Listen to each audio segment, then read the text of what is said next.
Hello and welcome back to my channel. Today we have Luna and she's going to talk to us about her life, her healing, her spiritual journey, and where she's at today. So without further ado, how you doing, Luna? Hello, thank you for having me, Matthew. Um, Um, my pleasure. this story is very interesting. I knew about spirituality. Some of us grew up different religion. I followed Christianity. I wasn't extremely close to it. I did love the idea of Jesus and like Mother Teresa and all these wonderful people who just gave to people. Like that, I've always resonated with that. Me too. So once I started my journey, I'm like, this was my life. This is exactly everything that I knew, like that I really wanted. So I loved it. Like thinking back to my childhood, I'm I love my life now. I went through a really big struggle and I'm so glad that I went through my awakening because now I'm able to live my life the way that I want to live my life at peace. Yeah, man. So I actually met a very significant soul partner and that began my transformation. Um, it was little things that he was telling me. About aliens and things. I was already a believer, but it was just things that he would say. And at first I was like, all right, you do that, you have your beliefs. And then little thing, he would tell me just let things happen, don't hold on to things. And I'm like, I have anxiety, like I am crazy, like I need to know everything. And I'm just like, you're not helping me, you're making things worse. Yeah. And then probably about 2 months into our little love bubble that we had, I actually ended up breaking my arm Ooh. and I dislocated arm, shoulder, broke my wrist. I had to get two surgeries from mid-June to July. I had two surgeries this year. God. So during that time, um, I was alone and I had very big attachment issues. I never liked being alone at all. I always had to be with someone. So I was alone. And one day I actually remember sitting on my couch, just like I was, me and my person, we literally just stopped talking. And I was just like, Wow. I don't understand this. Like my kids were with their dads because I couldn't care for them. I was having surgeries, and Right. then my roommate who stays with me, she's like been gone for months, and I haven't seen her. And I'm like, I'm alone. All the people who I really like am close with are out of my life right now. And I'm like, I don't like the way that my life is. Something needs to change right now. Hmm. And that second, I Googled spiritual awakening, Now, how and long? it literally was like a punch. Like it literally felt like someone punched me. I Yeah. went down this whole, I just started researching, and I'm like, oh, like, and then everything just started coming to me, and Nice. it was just literally like everything. And then I had the luxury of being at home alone, so I researched and I studied and I started just watching YouTube videos. And there was many people that really helped me during this journey that I feel. And all of us with podcasts and Yeah. videos, channels, some you're helping someone out there. So I definitely was helped and I didn't feel alone. And I learned how to meditate.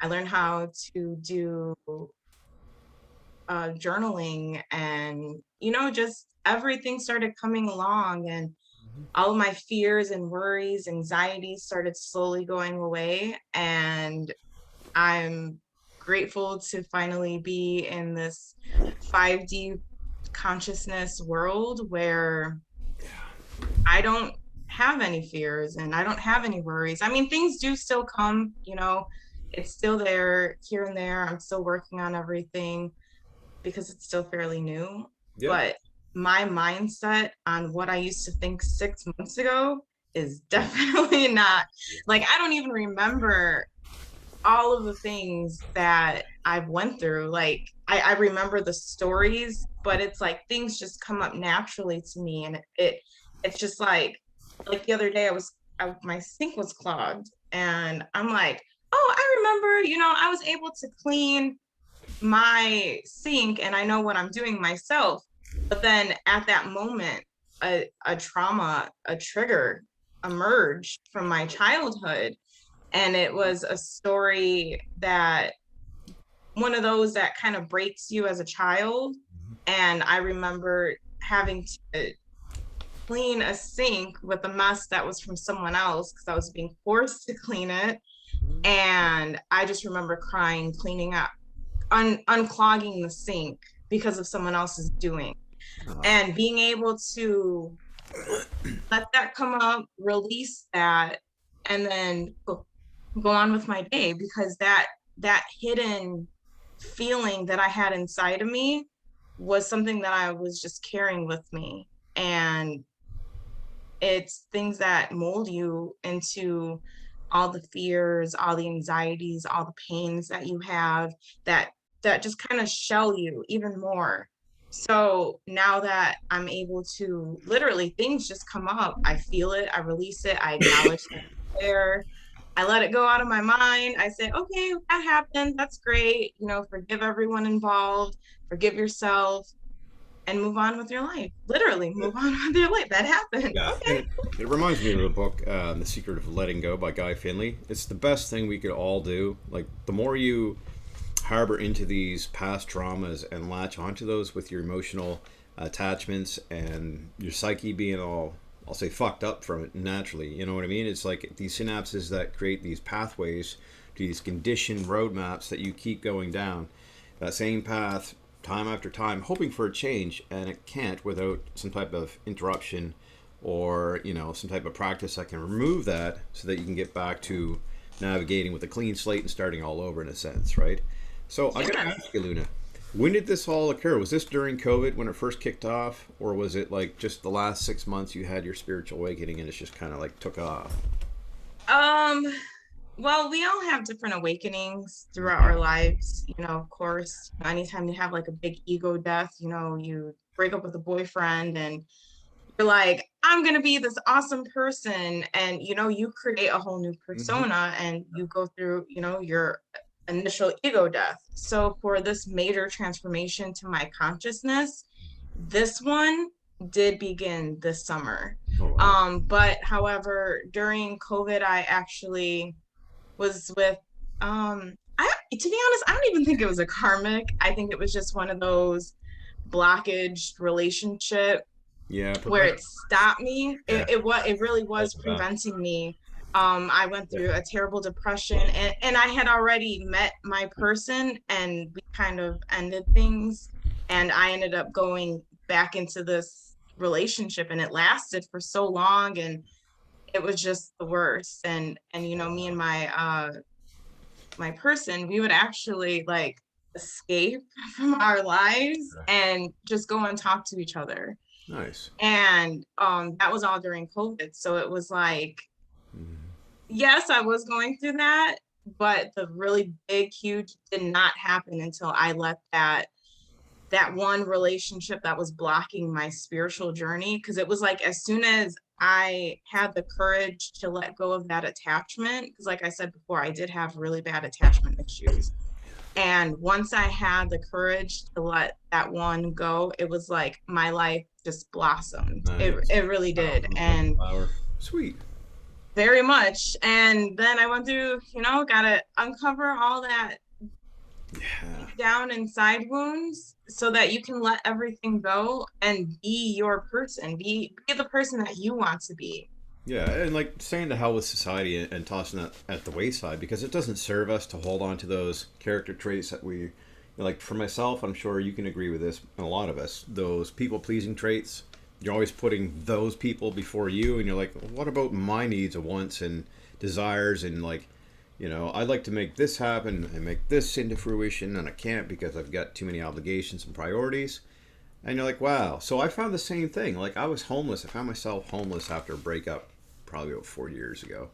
And it was bliss. Total fucking bliss. Homeless in a Durango with a guitar. And I drank wine then. But I was always at the beach side, always in nature, nature bathing. I'd get up and literally stand on, the side of my truck and take a whiz. And I love being outdoors. It's natural. We're not supposed to be boxed in like caged animals. And I spoke to a lot of people over the years, and they said the same. Like once they were, like even people who like to be in the wilderness and camp a lot. If you get any frets, worries, angst, pains, anxieties, I mean, all those subside when you're in nature because Mother Gaia is right there and blanketing you with everything you need. And all you have to do is embrace it, let go, and just soak it all up. And it's just so exhilarating to rejuvenate in that manner. Sorry, as we were. This happens a lot, and I No, apologize that's all the time. fine. I can talk about myself for all the time. I love hearing Same, about other dude. people. But again, this is why I do the interactions and whatnot in podcast form with other people. As I spoke with Kelsey yesterday, I get very bored, mundane with my own voice and looking at myself and trying to present something. It's just kind of stifling to me, right? Like it just sucks. I see myself enough as it is on a regular day. So I love hearing other stories and success stories of where people have been and where they are today. So, with that being said, Luna, what's your main goal now that you've got this spiritual awakening? I mean, you've got a lot of things to uncover because it's quite new to you, but I mean, shit, in 6 months, Luna, you seem to have progressed rather quickly. Like I've been doing this 20 plus years, and I see you in 6 months go, what? How? Now I gotta ask you. Um, was there any, besides the relationship that deteriorated and was holding you back, was there any other blockages besides your own character traits holding you back? Like anything else in life? Or was it just kind of steamroll those 6 months and here we are today? It actually literally was me. Wow. Like That's that's impressive. really like finding out and even really uncovering Nice. Hmm. it's me.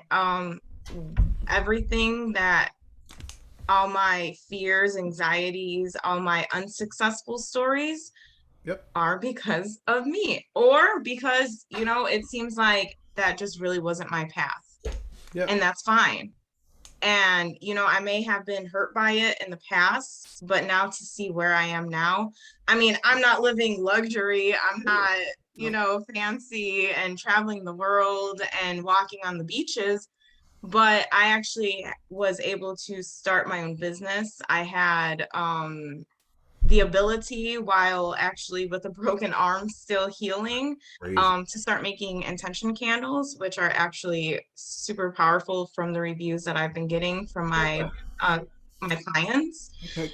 And but between that, I've decided to dedicate my knowledge of what I went through on how I learned how to love myself. I actually did not love myself very much, and I did not care about myself very much, and I know that now.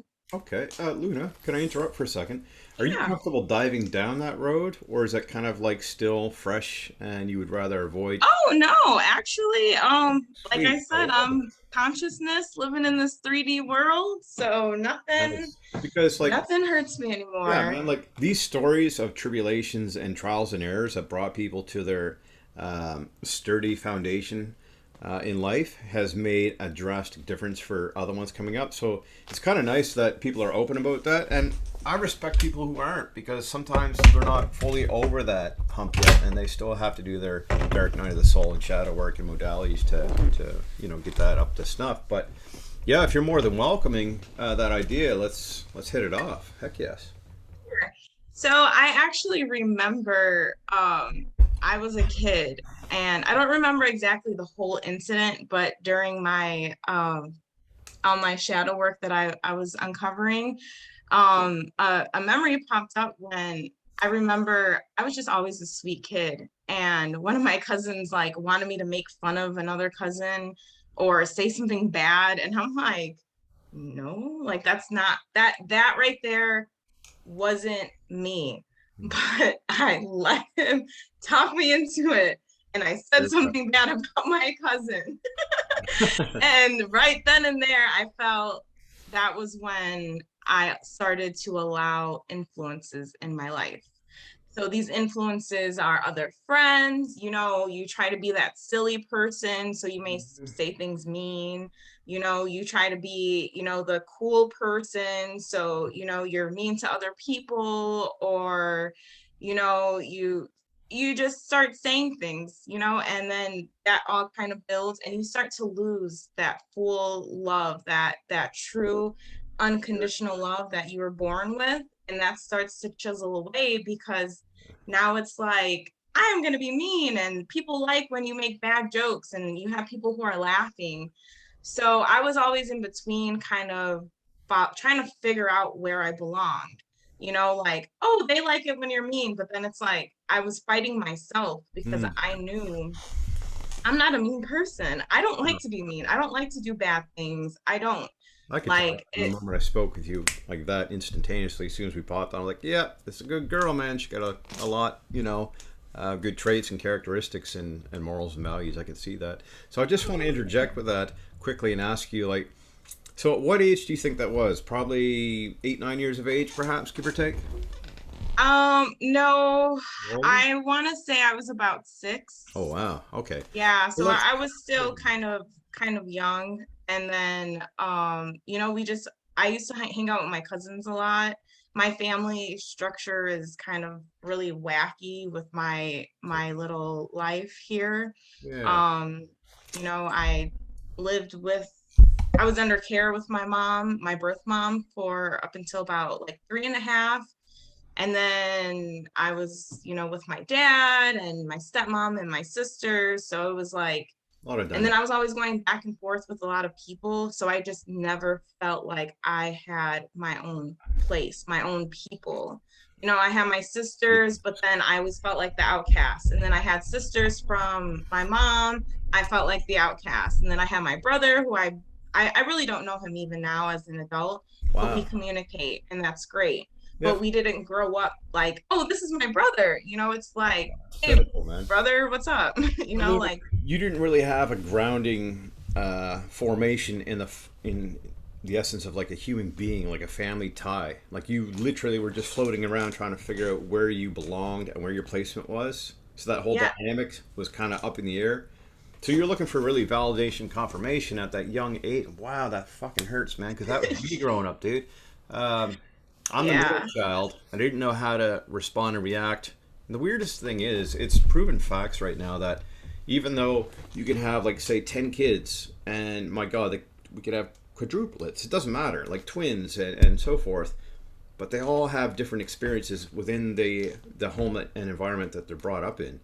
And they all take away different stories and ideologies and beliefs from what they thought originated and happened. And they're saying now, whether it's truth or not, in fact, could be myth. 50% of our memories are actually incorrect. I'm not saying mhm, that your story is incorrect. I'm just saying, like, so you had a magnitude of family members, brothers and sisters, and they all had different opinions and ideologies and the way they were brought up. And even myself, before my brother passed, my sister, we all have different stories to tell about how our upbringing was. Similarities, but mega differences. And like, hey, that didn't happen. That wasn't Sid. And you're like, what? No, it did. We get caught up in that mix. But so let's go back to that. You were 6 years of age, looking for validation, confirmation. So did you have a tighter relationship with the mother or father? I actually had the best relationship with one of my aunts. She happens to be my mom's twin.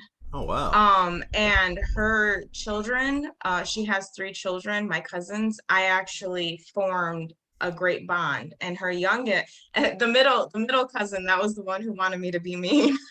Oh sweet. She So wanted. he's like, he Yeah. was a big influence in my life. Oh, Like he was thank like a God. brother. So I'm like, Yeah. okay. So he wanted you to realize that it was okay to be you, your authentic self, and just shine bright, right? Well, he told me it was like basically it was okay to kind of like be mean to other people, like to kind of like Okay, that, stand my yeah. ground, but he allowed, like I felt like I didn't want to Hmm. be mean. and I don't want to be mean. Even now, I don't Yeah. like to say Like, mean you things. know I what it don't like to is. be angry. No, it sucks to be that way. I believe in moderation, but like an anger could be a tool or an anchoring anvil, and it's your choice to use it wisely as fuel or disintegrate. Right? You're like you can just burn yourself out with it. And what I found over the years was I held a lot of pent up anger and resentment towards the ones who brought me into the mix of chaos and just fucking like not feeling like I had a place either. So I fully understand that. Um, so, at what point do you think you made the transition? I mean, it had to be well before the 6 month duration that just passed now for you to come into light with your spiritual awakening. But, like, all those years coming up, you probably had pokes and prods from the cosmos giving you pointers and synchronicities like, hey, you know who you are. Remember this. Time to wake up. You probably had dreams about it, circumstances, events that arose. Sorry. Um, how did that make you feel internally? You know what I mean? Like that's pretty hardcore.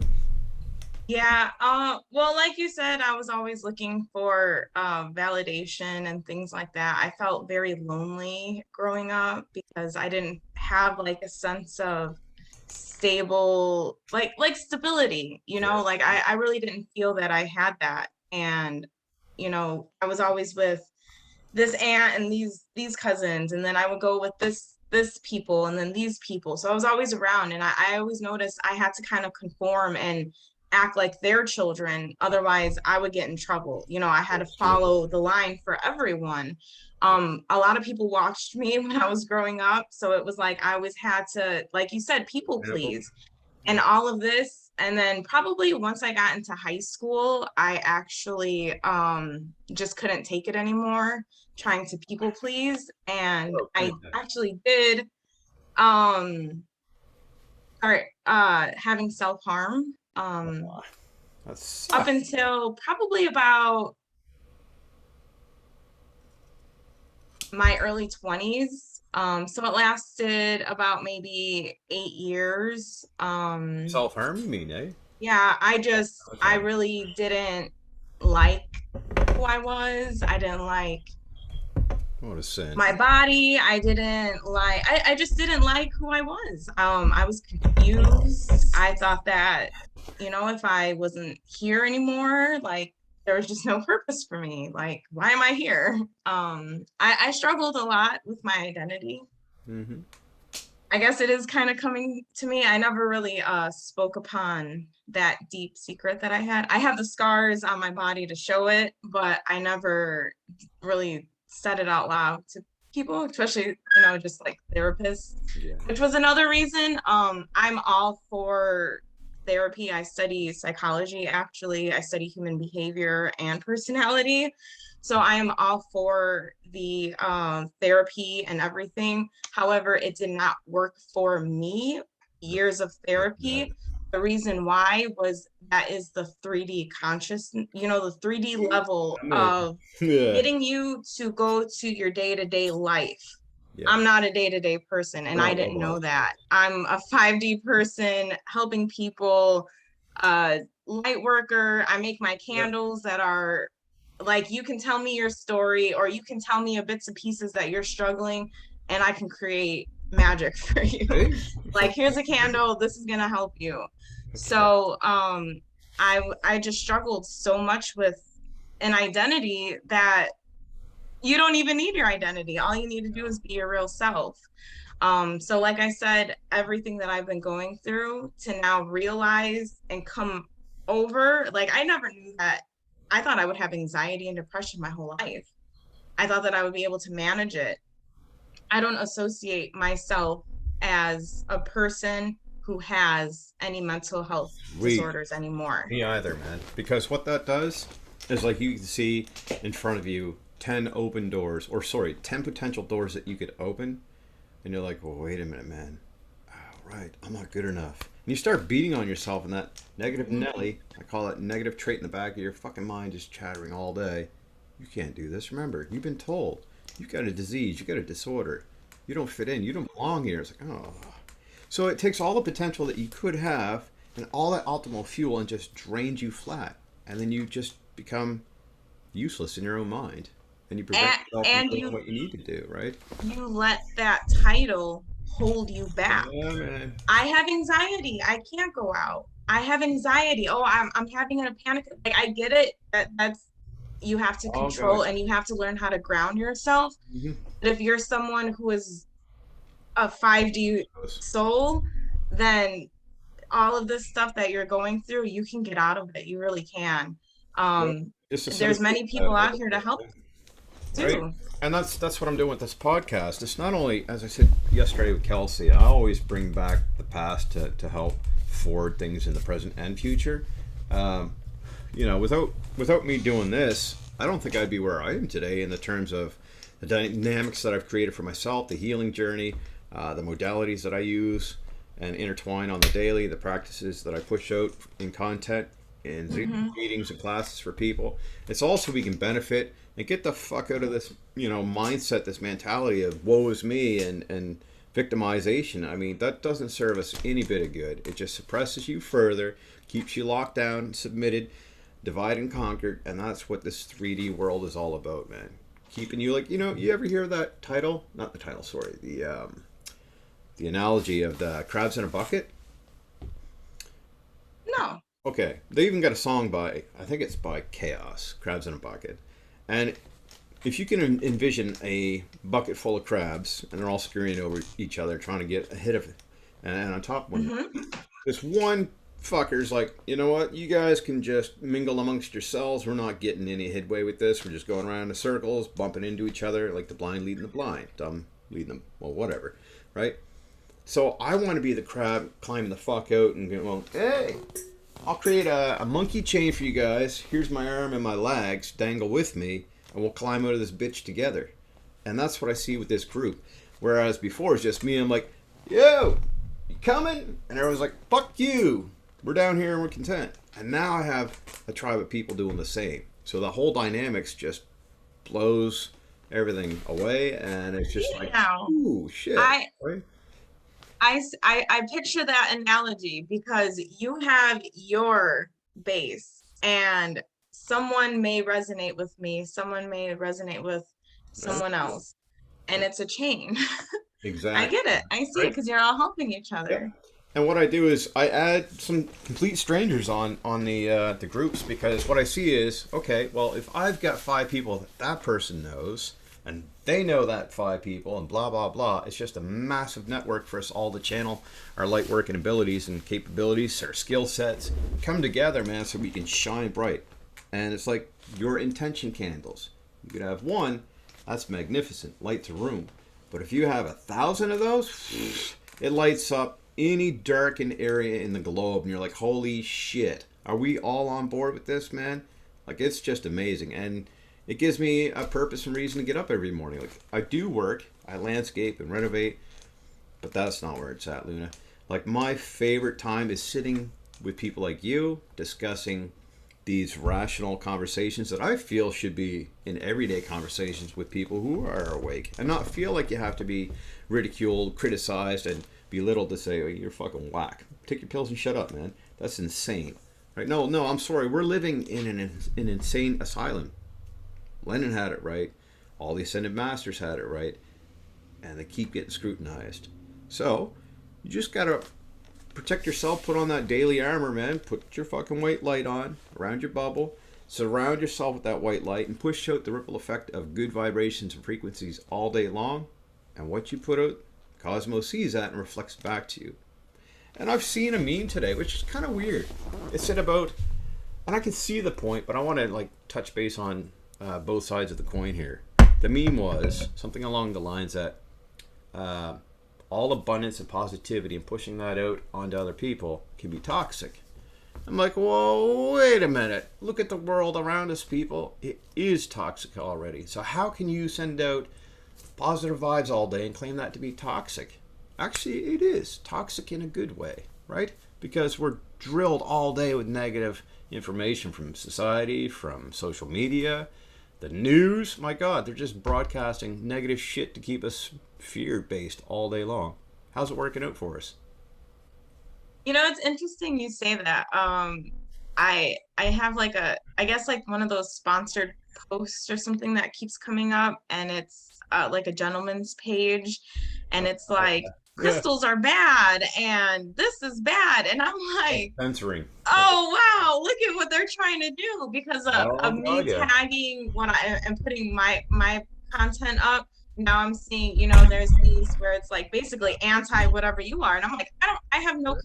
connection with you. How are you on my news feed? And But the I same do see force. that happening. Yeah, and you know what that is? Algorithms, because they're doing like what I call cache sweeping, deleting. When you get updates on your devices, whether it be your phone, your computer, tablet, whatever the fuck it is, man. Like all day, well, not all day. Whenever you get an update, all they're doing is scanning your information and creating avatars and selling you. Like we're consumers. We're made. I don't want to get into it, but like that's heavy shit. The programming and conditioning that has been groomed from birth, and even further back with our ancestral line, like the ones that passed on and couldn't finish the work here on earth are the ones tapping in now saying, I chose you, you're part of the bloodline, do the work I couldn't fucking do, wake up, right? And it's like, oh, okay. And then slowly you're gradually understanding. It's kind of like leaving a trail behind for something to follow, or planting a seed to watch something grow and manifest within, right? And that's the whole idea here. I knew who I was a long time ago, like as a little kid. I was like, fuck, how come I can't fit in with these people? I'm trying to mingle with them. I want to curse, I want to hang out. But I was raised as a wannabe Jehovah's Witness. Now, I'm not going to say I smash on all religion, because they all have their intertwining paths that lead to the same source. We just get the translation twisted and fucked up. But what I feel is we all had that coming out of the womb. We just lost our way because we allowed the influence of others, as you mentioned, the social media, the expectations, the obligations, the responsibilities that we need to carry out in the 3D world. But it's breaking people. We're not depressed because we hate ourselves. We hate that we allowed ourselves to fucking pretty much take that purity that we came with, that innocence, and toss it to the wayside. Said, oh, give me all the riches. I'll work myself to death. I want that gold watch, that 65 fucking year, commitment to a job so I can retire and live out 3 or 4 years before you die.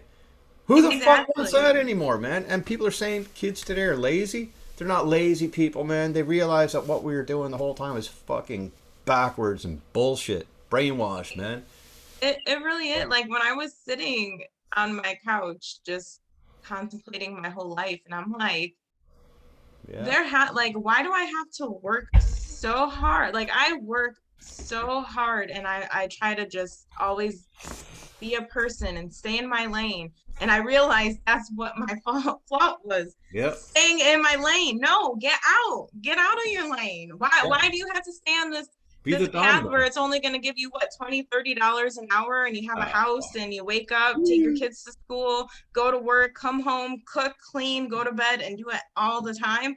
That is not my life. I don't No. want that to be my life. No. And Luna, even that repetition of practice that we do on the daily, to hear it mentally, anguish is just fucking scrutiny. It's like, ugh. I know my wife, when she Yes. comes home, she's like, here I am, fucking cooking and cleaning. Now, mind you, I don't want to like tell people that she's the only provider in that essence. Like I do a lot around the house too. We both do. It's a matter of complementing each other and taking the shared load and dispersing that as necessary. I fucking hate the mentalities. Sorry, if I curse and it's upsetting to you, just let me know. This is me No, it's free not. flowing, right? Okay. I've never felt like uh in relationships with male and female, male, female, whatever it is, like accepting of anything and everything. So you do you, I'll do me. Doesn't matter. But what I want to say is, there's never a gender specific role. Like the chores, I hate when I hear bitch chores or the bitch dude. He's like, come on, man, really, dude? You Yeah, I fucking don't made understand that it. either. Men, Yeah. you need clean clothes. Learn how to wash your clothes. Thank Like, you. The two-step kids here living, two boys, and they do their own shit. And the eldest one, man, he's a plumber. Fucking good kid, man. He'll oh, tell his that's mom. awesome. Yeah, he'll tell his mom, like, why are you doing it? I got this. Fucking 25. I'm like, hell Oh, yeah. Right? yay. Kudos to that one. He's got the right fucking mindset, and he is a good kid. Tristan, fucking awesome. Trey, too, and everybody else in this household. We're all coming together. And I got to throw it out there again because I did this yesterday in Kelsey and my podcast. I'm working in this house from the inside out, and so am I in my temple. And everybody in this house is. We're all damaged individuals. Everybody on Earth is. I'm sorry to tell you guys, if you don't want to fucking wake up and smell it already. But we all have a trail of shit. And to think that your shit is better than the next pile of shit. Actually, you know what, Luna? I said this on the way back from picking up my wife and kid yesterday. I said people don't realize, you know, and it's really prevalent in smaller towns. Like, oh, I'm the king of the fucking castle. I'm the dirty asshole with all the money and I feel so snubby. And really, dude, you're just insecure. You're overcompensating. You feel like a bag of shit and you haven't done your work. I'm not here to procrastinate and like dictate and tell people how to operate, but simply put that we all have skeletons. We're all damaged. We're all imperfect in the human vessel. But it doesn't put you on a higher level than the next person. Keep that humble. Remain sane and realizing that we're just one big family doing this together. Working together, not against each other. The government wants you to think that we're on separate pages. We're not. It's only by choice. That's it. Yeah, that's why they say, you know, the strong survive, and that's how they rule out the weak or whatever. Yeah, But man. really, like you said, we're all souls from the same. Like we all come from the same The source. same source, exactly. So Um, why can't we build? Why can't we go back to, you know, like the old days where we all just yeah, share? that's You what I'm know, saying. one Harder. person's like, I'm taking over, and it's like, then it becomes a whole fight for individuality. Yep. Why can't we just all live together in a community and be Thank you. happy? And I cannot wait until we get there Fuck because yes, sister, man. That's what I'm talking about. Utopia. It's gonna happen. I got my brothers and sisters on the other end here, and they're just. Don't forget, we got ones reigning in different realms, fucking hoorah on us all day long. Like, man, mhm. it's massive crowds of people and spirits and shit. Whether you guys want to buy into it or not, I don't give a fuck. Point of the matter is, we're not doing this alone anymore. That's why we can get away with what we're doing without getting locked up. Maybe not as often as. Actually, I was locked up here about a month ago. But only for a 2-day stint. I put that in my podcast yesterday too. It was fucking annoying. I won't get into it, but I was out in 3 days. So I gotta be doing something right here, man.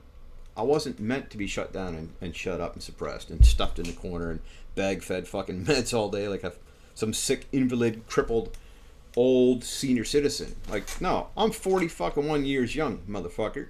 Let me stand tall and let me do what I gotta do because I'm sick of too many people falling through the cracks of the system. Too many people falling away from suicide. Too many people fucking just giving up. Man, I got you, dude. My shoulders are strong, they're broad, and we're running to the hills with this shit. Oh, And yeah.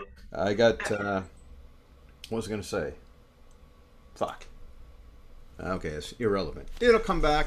We'll be back on. I'm the same way. I mean, like, oh well, if it went away, it was Yeah, meant to right? be. Do you smoke weed, Luna? I love grounding myself. Now that's the best answer I've gotten to that question. Most people are like, yeah, sure, man. But you're saying, hey, I do, but I use it as a tool. And that's what I love about it. See, people don't understand. It's not about, okay, in the 3D world, it's like, oh, I can't wait until I get to the weekend because I want to drink myself to fucking death and be an ass and smoke my brains out because I just can't stand my reality anymore. My wife, Hmm. my life, fucking hate it. And they're just like itching inside to find something to numb that with a shitty agent. And what I say is, that's fine and dandy, but it's going to break you eventually. So, I myself, as a sole individual, my preference is to use those to my advantage. That's a weapon in a sense, but a tool, depending on how you look at it and how you navigate with it. That to me helps me be super creative, super open, receptive. It heals. Do you know that we have cannabinoid receptors within us that latch onto? Like, give me that shit because it helps your gut lining. It Yeah. helps, rejuvenate old damaged cells. People don't understand the therapeutic benefits. It's not just the bullshit articles we're fed. Like this, I'm living proof, dude. Um, Everything I've done is because of my mindset, majorly. That's first and foremost. Consistency, determination. Well, obviously not the fucking will to give up because I've tried. It's almost like I can't, even if I wanted to. I'm not saying I am, but like in the past, being suicidal, I couldn't fucking get rid of myself. I tried, motherfuckers, 2 and 3 times. I'm here for a reason. I went through the same where it was just like I had pills in my hand and I'm just like I don't want to live anymore. Dude. And I just never had the courage to do it. I would always hear something in the back of my mind like someone needs you and I'm like who needs me? I Who know. the hell is going to need me? Why am I so special? What Dude. makes me so special? Yeah. And now I know what makes me so special because it makes everyone so special. We are our own souls. That's it. We are whoever we want. Whoever we are, that's who we are. And everyone has something special in them. Oh, fuck And yes. you just got to let everything go. Thank you. And going back to the marijuana, after my surgeries, intense. I have a piece in a new elbow piece because it was severely broken. It completely detached and shattered. I have bone fragments, so I actually had to get 2 pieces because the first one was too big. So that's the reason why I had 2 surgeries. So I used my narcotics for the first surgery. I used it for about a week. Mm-hmm. Probably once or twice a day. The first few days I did use them on time as correct as needed. But then after I went to where I set myself 3 days. The last 3 days I'm using 1 time a day and that's it. And I use marijuana only. Yeah, man. And after intense surgery and I went through that pain and everyone's like, use your why am I going to use prescription medication that is illegal? You can't drive with it. I mean, so is marijuana, obviously. You can't drive, under the influence as well. But you can't, it's illegal, like there's all these regulations around it. Red tape. Where marijuana, you smoke a little too much, you're not going to die, so why am I going to put this into my body? Really, and then the second surgery, I used it for the first 2 days, and that was it. Yeah, dude, I had a similar situation. Ankle break. I don't know if I can show that on here. I'm just gonna fuck fix. Not that it really matters, but just for entertainment purposes, can you see that? What a sexy leg I'll toss out there. I see a little scar. So yeah, it's a nice plate sitting in there. That happened last July. Okay. And I'm gonna fuck it. All right, while we're at it, Jesus, this is getting weird. But look, people watching go, what the fuck is he doing now? Oh no, I gotta get back into this camera. But basically, geez, fuck it. I'll just express it. So I was told by a physiotherapist here in my town that, Matt, you're only going to have 85% functionability, and you should consider yourself pretty grateful for that. I'm like, no, I am. But I'm going to surpass that because you told me that's all I could have. That's a limit. All right, motherfucker. You know what I did? I trained that ankle every day, the exercises he told me, for over a year. Every morning, man, religiously. And I remember walking in when I was going through physio last year. I've only seen him for maybe 5 or 6 times. And it was funny. I love being a social butterfly, making people laugh like fucking Rob Williams and doing dumb shit. And anyway, he looks at me and goes, how in the hell are you walking today without crutches, man? Like, what are you trying to prove, man? I'm like, nothing. Just me being me, dude. I went in there and he's like, holy fuck. He's like, what are you doing for that flexibility, man? I was like, my turmeric elixir, dude, and my mindset and the modalities that you taught me, and plus what I do every day. But I gotta put out kudos and onus to that turmeric drink. Holy Lord, fuck. I'm gonna blast that on this podcast with a description because if anyone has pain, plaque of the arteries, if you want a full body detox and cleanser, I've got it, baby. You don't need the drugs from the doctors. You don't need to buy these expensive fucking bullshit scheme kits. You want a full body detox? Here's $400. Oh, you look like me. I'm like, cut that bullshit. It's smoke and mirrors. Let's be legit with each other. If you want to sell a product, make it so that it's fucking like affordable for people. Be the fucking backup bone testimonial provider for that and say the proof is in the pudding pot, but be the pudding pot and show the people that it can be fucking done. And that there, my friend, is what I'm trying to do without trying to lace myself with gold lined fucking pockets. It's not what it's about. I feel that the more you acquire in life, whether it be materialistic gain from the external world, or if you get more followers, we're always with this niche attitude like, I need more followers, more notification, more fucking validation, confirmation, more money. Oh, I can do so much if I just had more and more and more. It's like, fuck people, breathe, close that down, meditate, and just realize everything you have within yourself is plenty. All those tools circulating around you, they're just waiting for you to grab them and say, oh, fuck. You mean I can literally make anything I want out of this malleable material in this materialistic world? Ask and you shall receive, but you got to ask yourself the right questions and, just follow through with that commitment. Don't give up on yourself. Because the only one Definitely. the only one really rooting for you is you, right? Yep. So yeah. It's funny that you said that too, because actually one of the biggest things is the opposite for me is never having enough. I didn't grow up super rich. My dad was a very hard worker and he worked hard. City employee, you did that, you started from the bottom, now you're all the way up to water management or the water department, which is wonderful. He committed to that and that's great. So we had that whole where you have to work really hard for what it is, go to school, and he always wanted me to do things that would just be awesome. But I'm like, it's not me. I was working at a bank when I was 18 and he still even brings it up. Oh, I can't believe you left and you let that all go. You could have had opportunities. That's not me. That's not me at all. It No, really dude. isn't. Nope. Yeah, it's unfortunate. Sorry, you're gonna say? I interrupted you. Sorry. Oh, yeah. So even now, as an adult, in the back of my mind, I'm always worrying, like, how much money do I have in my account? Am I going to be okay? Like, and then even now, like, I get little, like, I'll just kind of like get these little ego Mm-hmm. I call it by my born name, Lisa. I'm like, that's just Lisa. It's like Pretty it's much. like, oh, do you have money? Oh my God, you need money. Oh my God, how much money do you have? How much?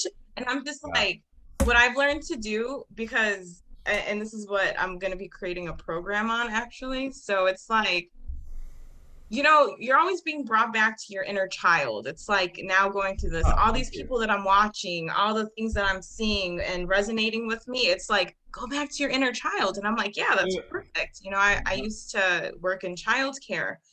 So when I'm thinking about it, and you know how where you get these thoughts and it's like, okay, go away, shoo away thoughts. And instead of doing that, I go back and I'm like, I picture myself being a child.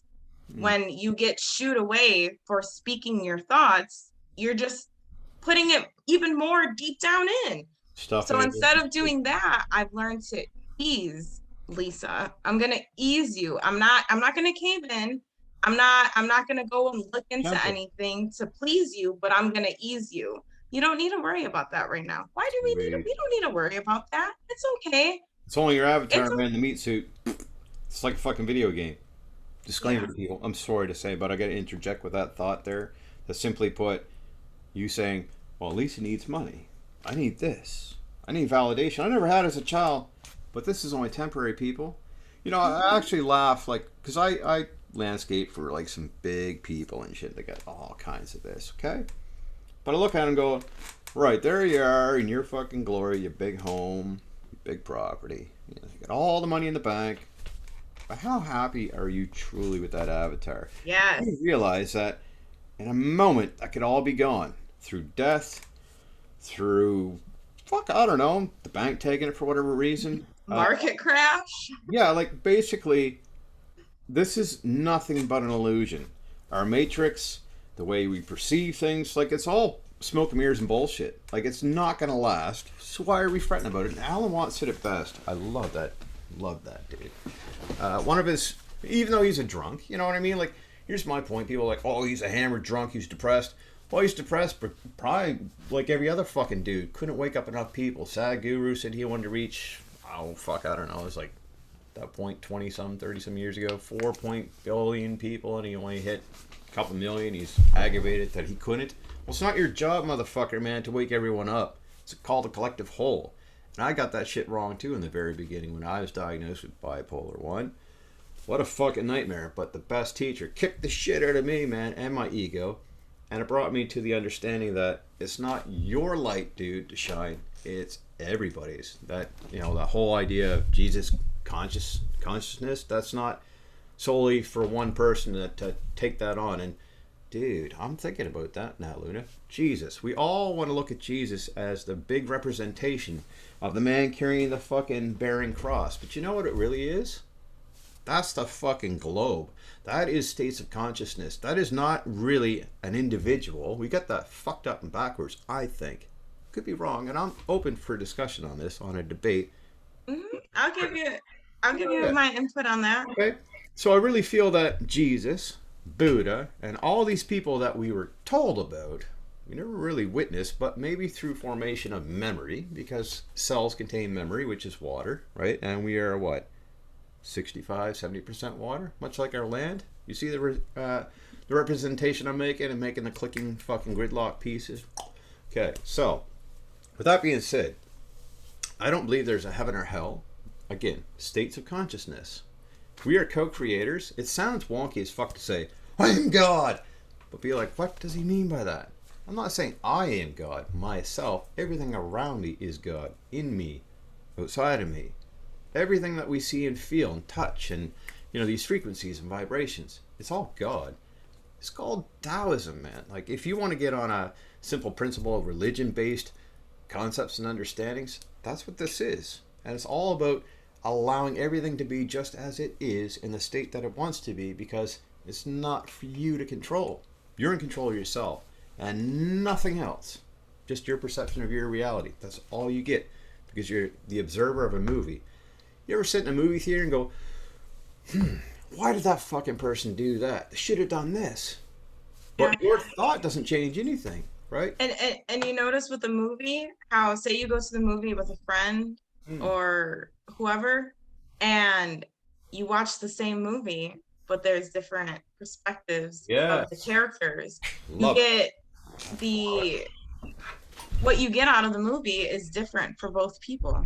Yes. Based on your What you get experience, out of life is right? different. The experiences of variabilities, the diversion that you've, you know, been exposed to. And that's what right. I still got to ask you your input on that whole Christ consciousness thing. But so my point is, I could never rest with any religion. I gained knowledge from them and discarded the shit that didn't serve me. And what I found was, we all got the same desires, the wants and needs. And all that is family, or people of, you know, a tribe of people, sorry, somebody that you can relate to be seen, to be heard. That's all we all want. Mhm. So why do we divide ourselves saying we're this, we're that, even with gender? Now that sounds fucking weird, but when you start tossing out labels, there's a stigmatic mentality that comes right behind it. Oh, you're male? You're this because of what I've been told my whole life. You're a chauvinist pig. Or you're female? Well, you're not good enough. You got to look like this. And all the pictures that were shown each and every day through consumerism. It's just disgusting. It makes me want to vomit. Dude, I watch like an hour of TV per day, if that. And I could do without the fucking thing. Like, it's just another way to calcify my third eye and channel out nothing but toxic ripple effects all day long. I'm going, if I don't resonate with it, bam, I shut it down. It's not to be ignorant, but I don't want my frequencies lowered by anything or anybody. And you're in control of that.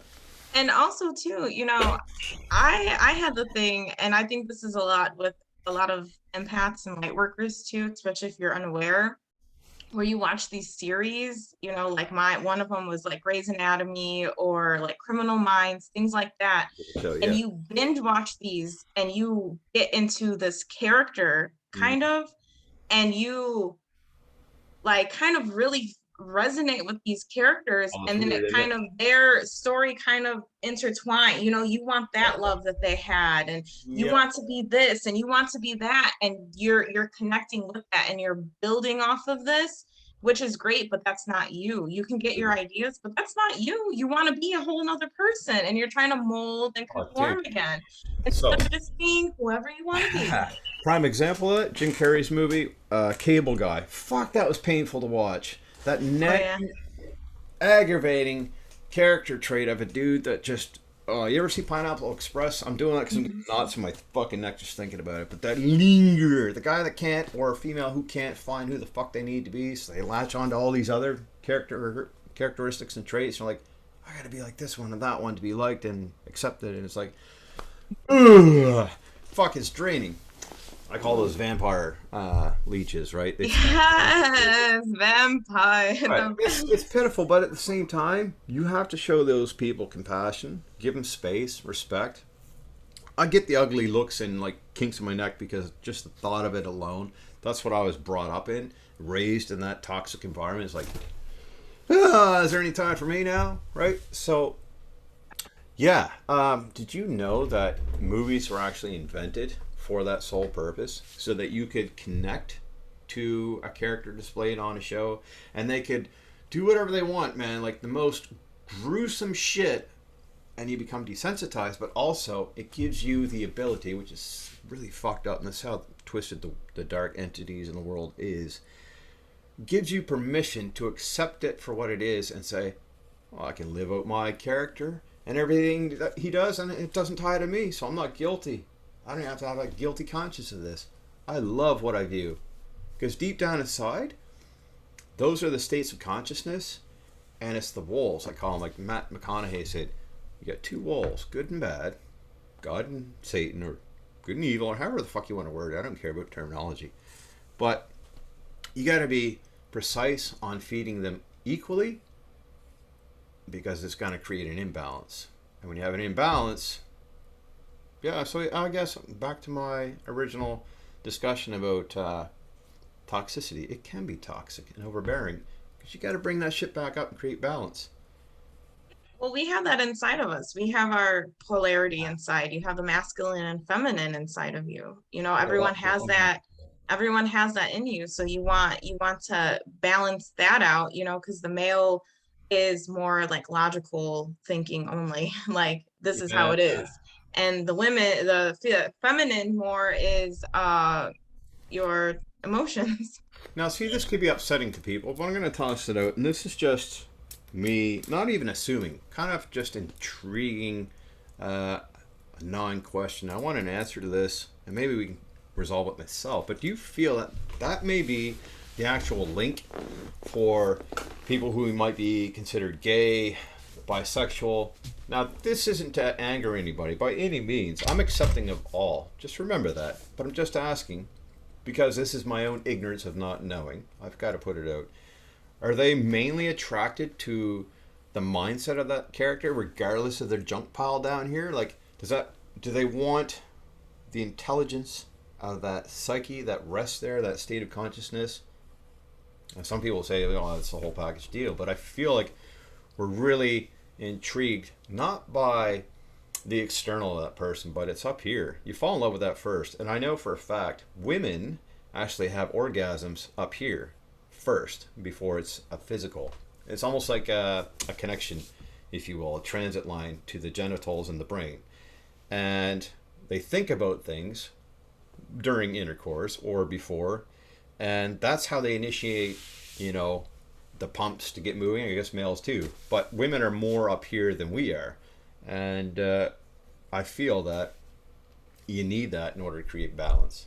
Nothing against the gay community. Hey, man, all the fucking power to you guys. But I'm still wondering, like, no, actually, you know what? I just answered my own question. The male and female, regardless of gender specifics and attractions, can contain that type of energy. Like me. Like, I was told in a shamanic workshop last year that I have more feminine energy. I was like, what? You know, because taken back, like, this is, don't forget, you got to be a male and strong and sturdy. You got all these women in this fucking group telling you, no, you got more feminine. And all of a sudden, just withered up and felt so fucking, like, nimble and And that's the societal ways. That's what, and Right. there's nothing wrong with having more femininity. Like I said, it's not your soul isn't a gender. Your soul Thank is you. not a gender It's at all. energy, man. And It's your body. yeah. So I'll let you continue, but I do have some things to say on that too. So, Yeah. but you can finish. I think I pretty much summed it up. That I answered my own question, stating that a male could have more feminine qualities, which would be Mhm. attractive to another male who has the alpha male. So basically, oh my fuck, no doubt, Celestine prophecy. We're exchanging energy all day, and we choose to exchange and give. And then you have those fuckers that take it, which I discussed about vampire energies, but you're allowing those people. So they shouldn't even be labeled vampire energies. It's your choice that you're subconsciously giving out your energy without even being aware and going, I'm tapped. Fuck, I'm answering my own questions this whole time. It's actually either or. There's men who do the same thing with women. It's True. just, I think when it comes to sexuality itself, it goes into psychology as well. Mm, You have it's stimulation. You have these neurons that come out. So there's people who are, if you need more stimulation in your life, you're going to be sexually active more. If you have attachment issues, some people find okay. love through sex. They feel, if I Perfect. just have sex, Yes. I'm gonna find someone who loves me. Someone's Sweet. gonna love me because I'm awesome in bed, All right. So, and that goes on to your whole your ego too. so let me back that up for a sec, Luna. So, what we could say in actuality, and this is going to be like nerve ending for a lot of people if they're actually watching this, but what if I was to say that, and it sounds far to me, instead of calling somebody a slut, male or female, because they're sexually active, that's their God given right if they want to be that way because they have a lacking of something. Because the rest of the society is filling their fucking void with pollutions of booze, fucking gambling, whoring around on the partners. So if you got a single mate, right, who wants to get out there and get their frisk on, what's fucking wrong with that? Society tells us wrong because that makes them look like a fucking whore, right? And I don't think that's the fucking approach, the right approach to this. That way of thinking is so No, cliche. You know what I mean? and to be honest, it's really no one's business on what you choose to do with your body, sexually, non-sexually. If you choose to stay a virgin until you're married, that's your choice. If you choose to have sex at a young age while you're willing to, and while you know what you're doing and you're conscious enough to understand what exactly you're doing, then there should be no harm. I mean, when it comes to, you being more damaged and Mm, having sex because you feel that's filling a void, or you need the attachment, or whatever the case may be, that's different. That's yeah. where you should know you don't need to live like that. You don't need, if it's bringing you pain and Mm, not pleasure, you don't need to live that way. You really don't. And I am here for you. I do polarity. speak on that. I do speak on self-love a lot. So you can feel free to reach out to me personally. But however, if you're single and you're happy and you don't want to be tied down, hey, do your thing. Do Hell your thing. yeah. As long as you Thank, know that it's not self-destructive thank behavior, you. and no matter what, no one can judge you. Rather, it is self-destructive behavior if they're not helping you with kind words and guiding you, then Mm, it's no one's business. And perfect. eventually, one day you'll see it and you'll come to terms with what exactly you are doing, Yeah. and you'll decide when it's time to end that Fucking behavior. love that, man. Okay, so yet again, people, this is day two of like intellectual conversations that just takes me by fucking surprise. It shouldn't because this is what I'm, trying to get my niche to be, going down this path and creating this platform for everybody. But fuck, I couldn't have said it any better, Luna. That is perfect. And you know what? That for people at home are going, fuck yeah, those two make sense. Why didn't I think of that? And all of a sudden, they're like, fuck you, man. Fuck you, world. And they're going to create their own content. And be like, yeah, power to us, man. It's okay to be authentic and live your own life to your standards as long as it's not self-sabotaging and inflicting pain on other ones. Who the fuck is it of anyone else's business to get into that and tell you, I won't. I was gonna toss out something there, but that's gonna rope in other people, and I don't do that, unless it's for good vibes and good purposes, right? I don't like spreading drama and gossip and shit. Like that's just. But that's what the 3D world does, man. You know what? I gotta touch base on that. I heard it on the radio, the Q104 here last year. I laughed out loud, literally punching the steel. Are you fucking kidding me? But it's a known fact. These hosts on a Q104, which is Nova Scotia's fucking best rock station. I'm gonna put that out there. But they said it, man, amongst themselves that as human beings, we get dopamine drops every time we hear, "Did you hear about so and so?"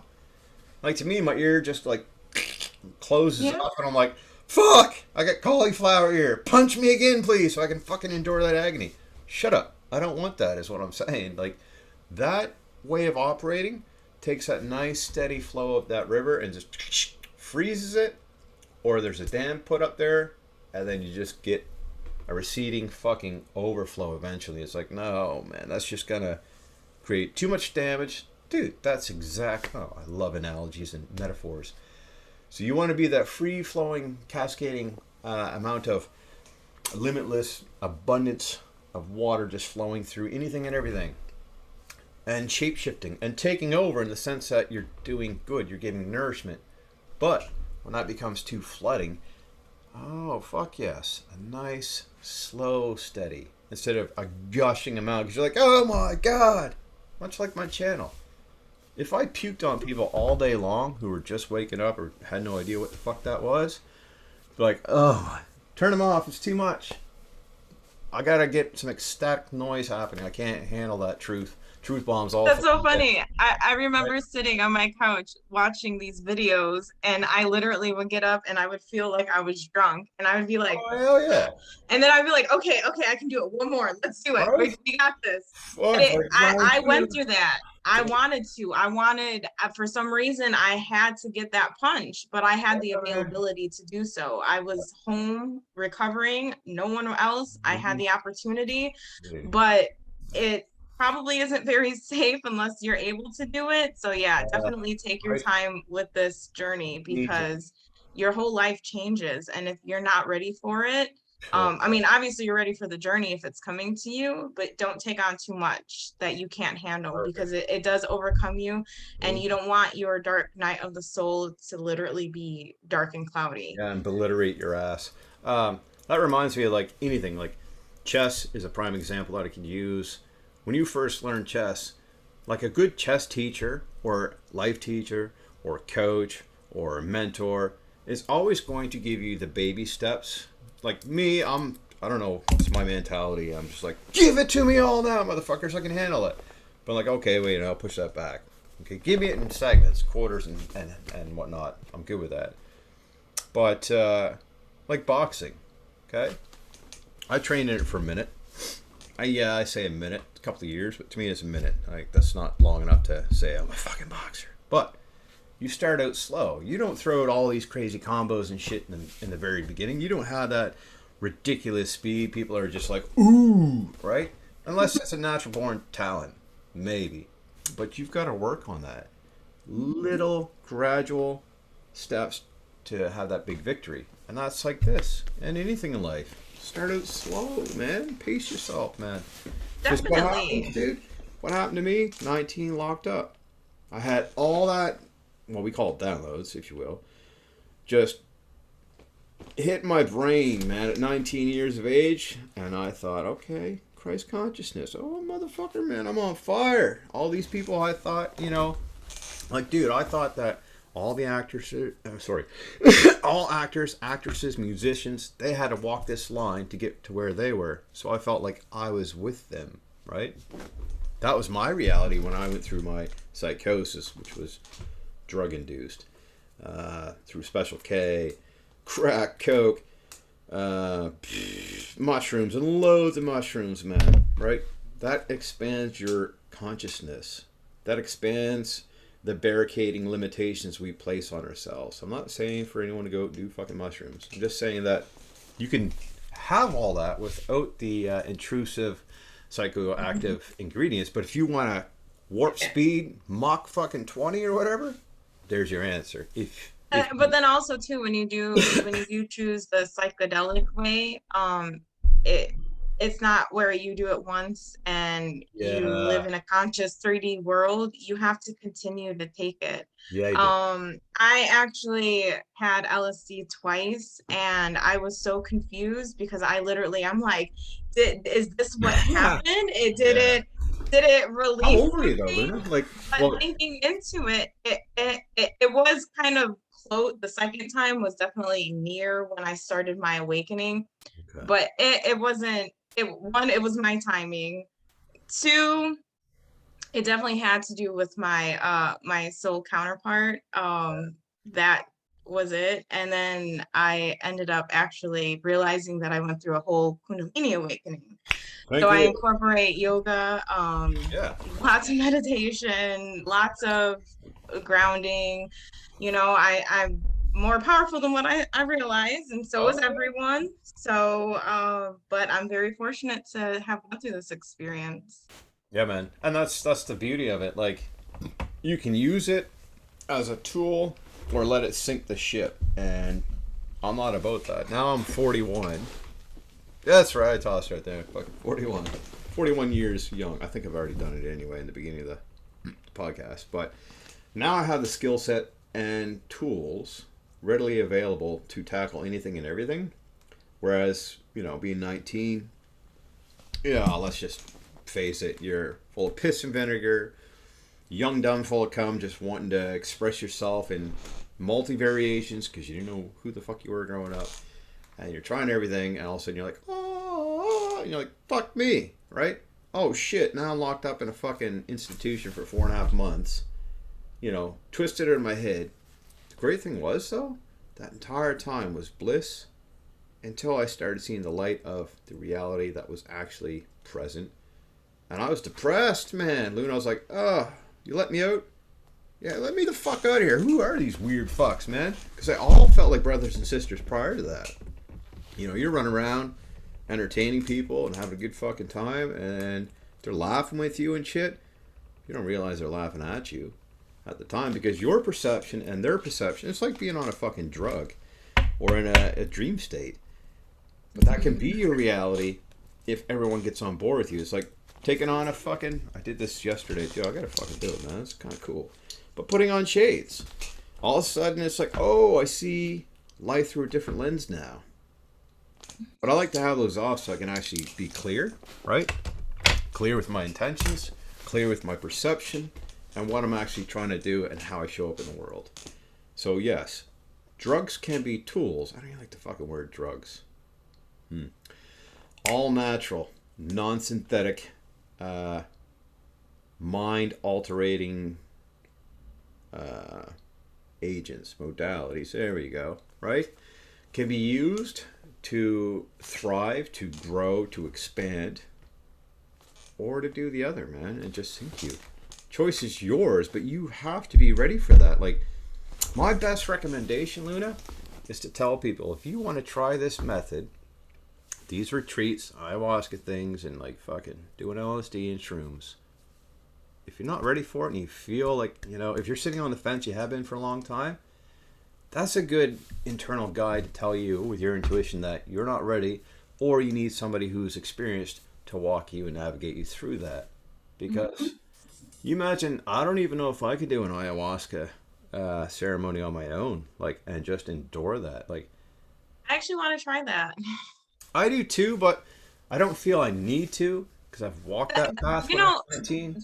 that too, because early on I was like really kind of like I've never had done shrooms before, but I'm like, I could reach my higher self. Like, yeah, I'm gonna do this. And then instead Yeah, I right. joined this intuitive class that I have found online by Victor Odo. And I'm like, okay, so let me do that instead. And I did Yeah, that. And actually one right. of the meditations I went up and saw my higher self. We did somatic breathing, which actually releases the Yeah. same chemicals. Thank you. And it's like I didn't have to put myself under a drug induced state in order, Yeah. I was able to control it myself. Awesome. And, I knew that I was going under and I knew that I would be experiencing something, but I had the control, I had the ability where I can stop breathing if I didn't want to continue going on that, you know, Yep. and I had that control where the drug you would have to wait until it releases, Wears until off. it lets go itself. Yeah, that's a fucking roller coaster. Actually, speaking of, it's like being at a fair or exhibition. You're on a roller coaster. And I remember being on one particular ride when I was like 15, 16. My mom took me and the kids and shit. Or maybe I was younger. I had to be younger. Oh, fuck me. All right, 11, 12. And it was this spider octopus like fucking ride at the Bridgewater exhibition. And I remember hanging with a buddy, I'm yakking, he's like, no. And I think I heard the announcer say, make sure that your neck is, straight on. Don't be talking to your buddies when we're just about to rally up and giddy up and go. I was like, yeah, fuck, whatever, man. Right? And he's like, and he's holding on the bar, and the next thing you know, we're moving. Like, oh, fuck me. And my head is going around. Like, I can't stop this son of a bitch. And I'm screaming at the top of my head. Is it like that spaceship thing? Yeah, pretty much, but it goes Yeah, up and then and it, down and like then it's like just the fucking, gravity holds you right? back against the wall. Yeah. Yeah. My head's spinning, and I'm like, oh my fuck, I'm gonna puke, hurl, and just die here, right? So I'm like, stop the fucking ride! This little kid, man, finally stop, and I get off, and I'm like walking to my ma, like a drunken state and character. I'm like, holy fuck. So I sit down, and she's massaging my neck, and I'm like, what the fuck was that about, right? But I was warned. So that is also my analogy and reference point to the introduction of drugs and even breath work, man. Like, Mhm. I went to that shamanic workshop under the care and facility of, well, I won't mention names, I don't have to, but basically, they said when you do these shamanic practices, and we're doing the drumming, and you're laying on your meditation bed or your yoga mat, and you go under and you have your transformation, your little journey, you come back, make certain that you actually come back in full. Because at one point, dude, I was holding a shell to communicate and talk about my experience. And the instructor was like, Matt, are you with us? Of course, me, I'm like, fuck yeah, I'm with you, man. I'm right here. Can't you see that? And they're like, no, Matt, are you with us 100%? I'm like, oh, wait a minute. I actually had to Hey, gather your myself. ego was there, but Right? your I soul must, didn't return. oh, it was fucked. So I brought it back and I was like, bam, okay, here I am, 100% intact. And, it was a good experience. So you can get high off your own supply, like Wim Hof says, but you definitely don't need the intrusive drugs to bring you to that state of enlightenment, awareness, whatever you want to call it, man. But it's really depending on the individual and where you're at. Because I know a lot of people who are super funked out and depressed, suicidal, and that can make them or break them, right? Yeah, I definitely But won't no, recommend that. And maybe oh, even the no, breathing, if you're really that low in your mindset, I actually that'll work don't too. recommend any type of drugs. Yeah, dude. Pretty much like bring yourself to a homeostasis where everything's balanced and that pendulum isn't swinging left to right like a fucking yo-yo like mine used to. And once you're centered and aligned, your chakras are aligned, and your intention is where it needs to be, and you've got yourself kind of pieced back together, like the Japanese. They take vases and they break, they glue them back together, and they plant them back on the mantle where it once was to show that it's a representation of us. Like we come in here pure and innocent as children with like beaming eyeballs, right? Just fresh and everything's glorious. And we're one big piece of pane glass. And as life chips away at us, we get cracks, we get dings, and all of a sudden we're looking at that reflection going, oh, I'm not pure anymore, right?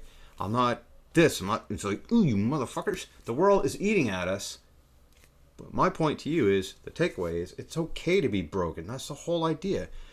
We're not brought into this earth to just fucking, be perfect beings. Like, this is Oh yeah, no, hard we have knock to go school, through this man. experience. Yeah, right? This planet is to learn from. It's not to be like, la-di-da.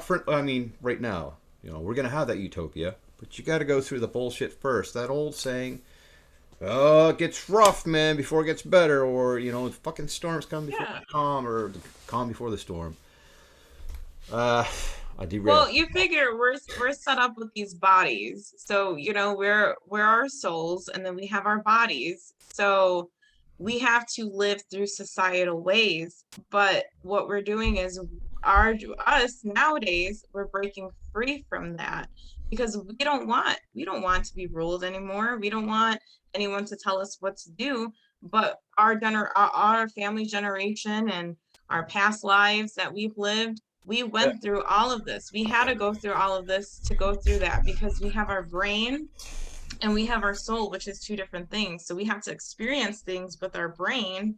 And when you realize you got your soul, it's like, oh, so I did all of that. To be this, But now that I'm aware of it, right? So then let's not do that anymore. exactly, that's when you can look back on your past and go, "Oh, I see you, little one, that inner child. Hey, man, look at There you are. Where have you yeah, been? yeah, You've been we're in through a this lot, together, huh? dude." So that's when you can look back and give compassion, understanding, and hold space for your little inner voice, man. That's all we all are. Like, check it. I got to get back to the vase thing because that's important. So I'll hit on that notion first. My mind goes everywhere. ADHD, whatever. So yeah, that vase goes back up there, fully intact, to represent the flaws and to be proud of that. And that's how we have to remember ourselves. We've gone through some shit we're not fucking happy about. We're shamed, we're guilted. Society makes us feel that way. But you needed that to bring you here. So look back at that, not with hatred, not with fucking ignorance and criticism and all that, and beating yourself up day in and day out, punch yourself in the fucking face. Grab that inner voice child of yours and go, oh. Nestle onto it. That's it. And not only that, Nurture, right? when things happen ego wise, when you make choices and you make these experiences and you go through these things, relationships, anything, karmic patterns, you forgive yourself and you thank yourself for going through that experience. Exactly. Even when you're hurt, when you go through a breakup, feel that because all we do, we're only used to love. Yeah. So now that we have these emotions, other emotions, anger, sadness, fright, all of that, be thankful that you're able to feel that because we in the spirit world, we don't have those. All we have is love. So we're Dude. able to Yes. experience that. And then now when you do grow and you're conscious, That's right. you still have that in you, but you're able to control it. You balance it. That doesn't affect you anymore. It's still there, Mm-hmm. but it's not going to let you live your life. You're not going to let that hold you back. You're not, someone flicks you off in traffic, you're not going to be like, well, fuck you too then. No, you're just going to be like, okay, have a great Dude, day. that happened to me at a client's the other day. I was backing in with the truck and trailer. I'm like, la-di-da, and fucking Gaylord fucking happy times. Like, no fucks given. That's pretty much how I operate. And somebody's driving by, obviously in a hurry, and blowing the horns, and I could see their face. Their face was right there where the window is, like, staring at the fucking glass, and like, fuck you. I'm like, peace! And just blew the horn back, like, toot toot, have a good one, right? And they're probably Yeah. thinking, what the fuck? I didn't expect that. Okay. So I guarantee Yeah, next I time think it's that so person's funny not with gonna. Yeah, they're not gonna act that way. They'd be like, right, you know, like, okay, you do that.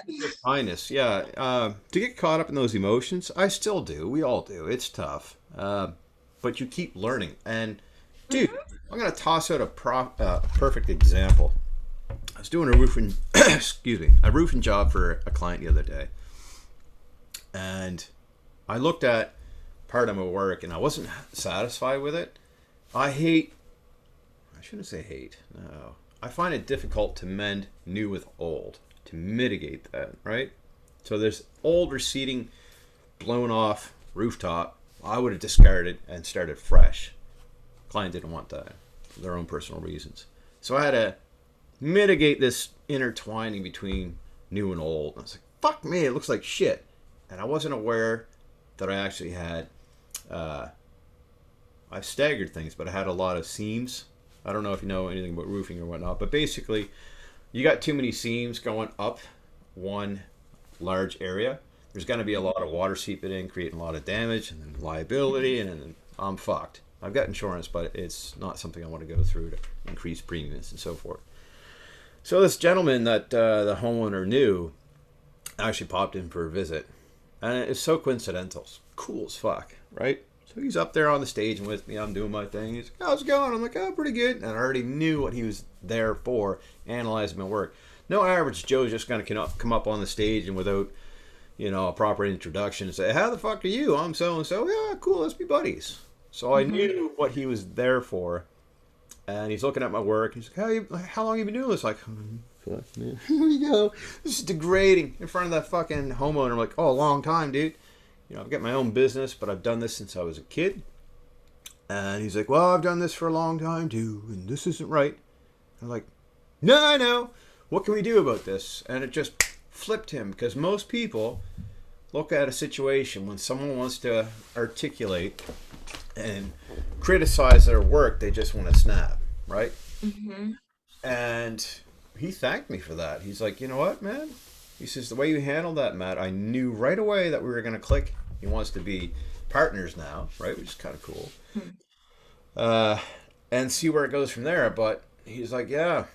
So my point is, whenever somebody has information for you, you don't know where the source is coming from, you don't know the person or anything like that, just be open and receptive to it. Even if you don't agree, just hear that shit out for the minute, because I guarantee the one speaking is going to be able to provide you with something that you didn't quite know. You thought you fucking knew, but you didn't.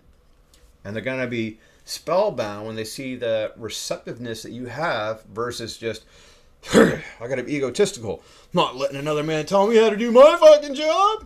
Right? That most people will be that way. And I was like, And not only that, you, as a man, yeah, admitted right? you did not know what Right? you were doing for that second. Yeah, exactly. And the homeowner's like, "Matt, that was, it takes a big person to realize when they were at fault." And I was like, "Dude, I'm all about accountability, man. I don't give a shit if I look pasty and pathetic to somebody in the outside external. To me, it's like, oh shit, I knew better, but I didn't take the time to actually mitigate that, to create a tight, waterproof base. So I was trying to get fucking shit done, and that was a slip up. So I said to the guy, "Thank you for calling me on that, dude. I needed that slap in the face, and I appreciate that. So for that, I'm grateful." And he's like, "Oh, I want a job?" I'm like, "What?" Because I've owned my shit. When you show up in the world and you've faulted yourself or faulted someone else, like, it takes a huge individual, I'm not saying me, but a huge individual to be like, "All right, fuck everything I've ever said and ever felt. I'm coming to you correct and saying I'm wrong, and I'm sorry for that." Own your shit, people. Don't Yeah. point that finger at other people and say, "Oh, it's because of this," and what I call excuseitis, right? Don't do that. I'm gonna kind of change the course a Yeah, little yeah. bit. But of course, I I feel like I'm more feminine than I am masculine, and I don't really know what it feels like to be a man in society, but I do know the struggles.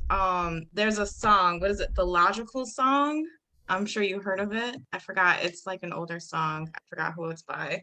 Let me see if I can pick it up really I quick. was gonna say, let me enter. I actually I've been listening. It's been coming up to me Right. lately. Um Sorry. and it actually shows how hard it is to be a man in society. Like you're going through See what what you're that? supposed to be. You're supposed to be the strong man, but yet, like we talked about, you can have more Okay. feminine imbalance. And you have to be this man. You have to be a strong man. You have to know feelings. You have to be tough. And it's like when It's you're trying to find fucking love, hard. Yeah. it's so difficult. It's so Oh, hard. dude. You know what? I gotta. Sorry, I don't want to cut you off, but I gotta interject, and I do it often. I do apologize, but I guarantee. Fuck, dude. I interrupted you for nothing because it's gone. We'll get back online after with it. Sorry. As you No, were. it's okay. All right. But yeah, definitely that song, I really feel like it just show a lot. Like I said, the masculine energy is more logical.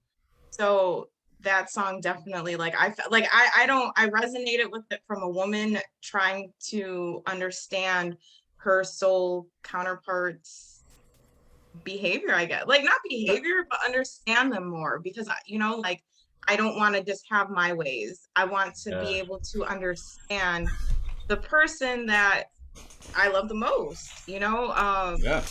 We're not in union, but I want to learn. And not only if it works out for me and this person, but if I'm able to learn them properly, then if I do date someone else, then hey, I can learn them like I That's learned it. this person, right?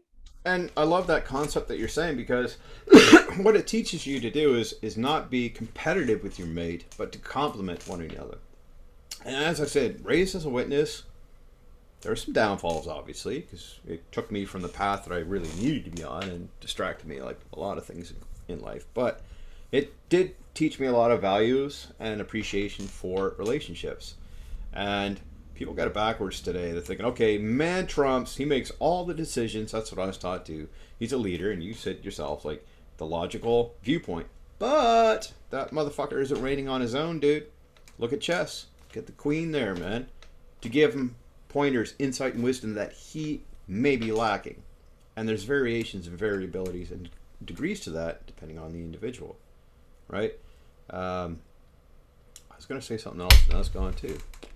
But let me hit something up with you, Luna, because we were talking about the Christ consciousness earlier, and you said you wanted to Oh, do yes, right? Oh most yeah. definitely.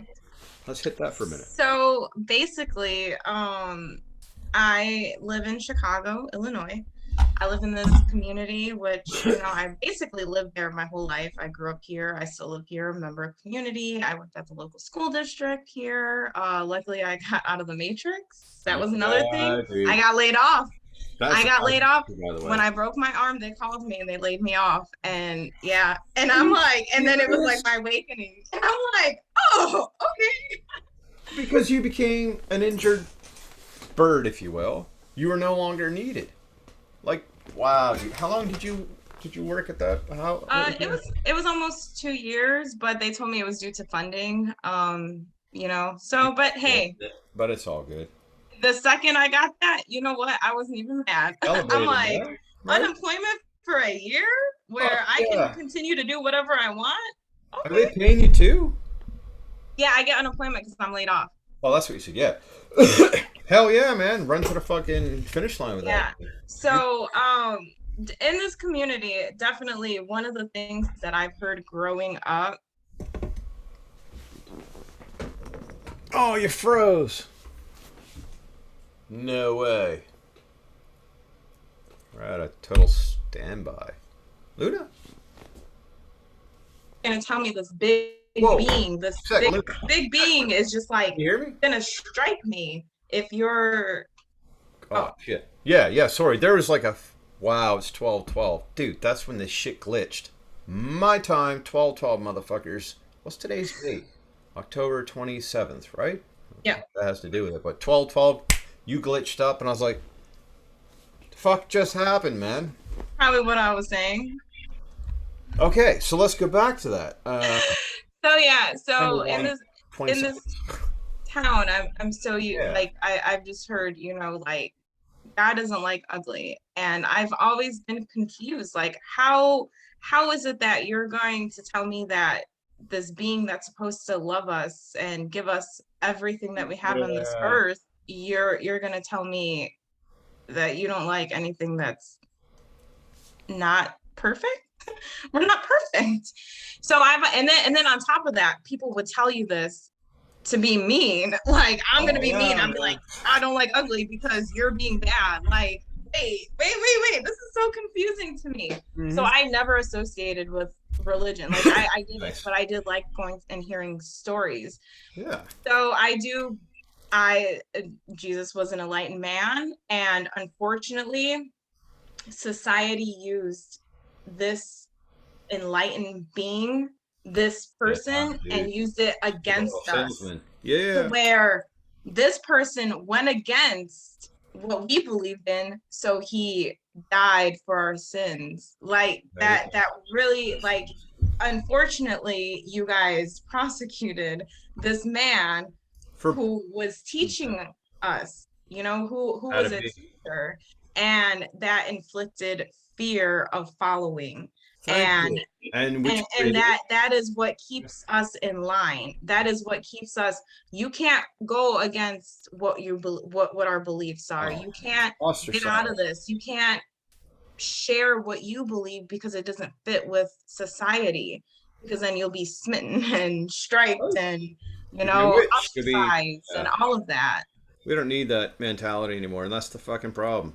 That is the backbone, resonation, and recruition, if you will. Recruition? When you're recruiting somebody, is that recruition? If not, it's a fucking made up word now. I do that often. Kelsey and I spoke of it yesterday. Anyway, Yeah. But that's what keeps everyone following. I'm scared. If I don't do as I say, or they say, and don't do as I'm told, I'm not going to go to heaven. I'm not going to go to hell. I'm not going to. Or, sorry, not going to go to hell. I'm not going to have that blissful state of, perfection. yeah, It's like, yeah. When I die, then I'll have peace. Instead of, hey, oh, did you dude. know you can have peace in your heart, in your Right? mind, in this life right now? That's You it. create your heaven. Yep. And your hell. And or your hell, I should say. It's up to you. Shit, where is it going to go with that? Just like the interruption we had at 12:12. We're going to have a lot of that because it's like, nope, timing isn't right, or it's just not being accepted the way it should be. Not between you and I, but the audience at large could be. Who knows? I got upcoming podcasts right up until, the 8th of November, I think, man. Like, it's pretty crazy.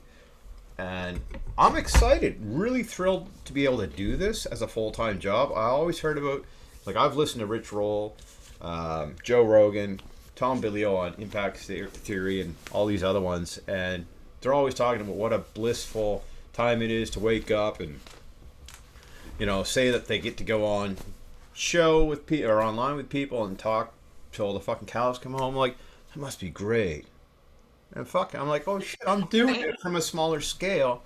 And I'm not getting money for this. I will put that out there, people. I'm not doing this for the intention of wanting bags of money. That probably will come in due time. But what I'm saying is, I'm doing this out of the generosity of my heart space. Like, my story, I thought at one point, just as you did, Luna, that it wasn't worth speaking of. That no one was going to interpret that to be like, oh yeah, man, me too. Fucking, we're not sitting around circle jerk smoking dope together like, yeah, man, on the same vibe. But we are. We thought we weren't. But look at us now. I've got 2 other podcasts to do today, aside from this one.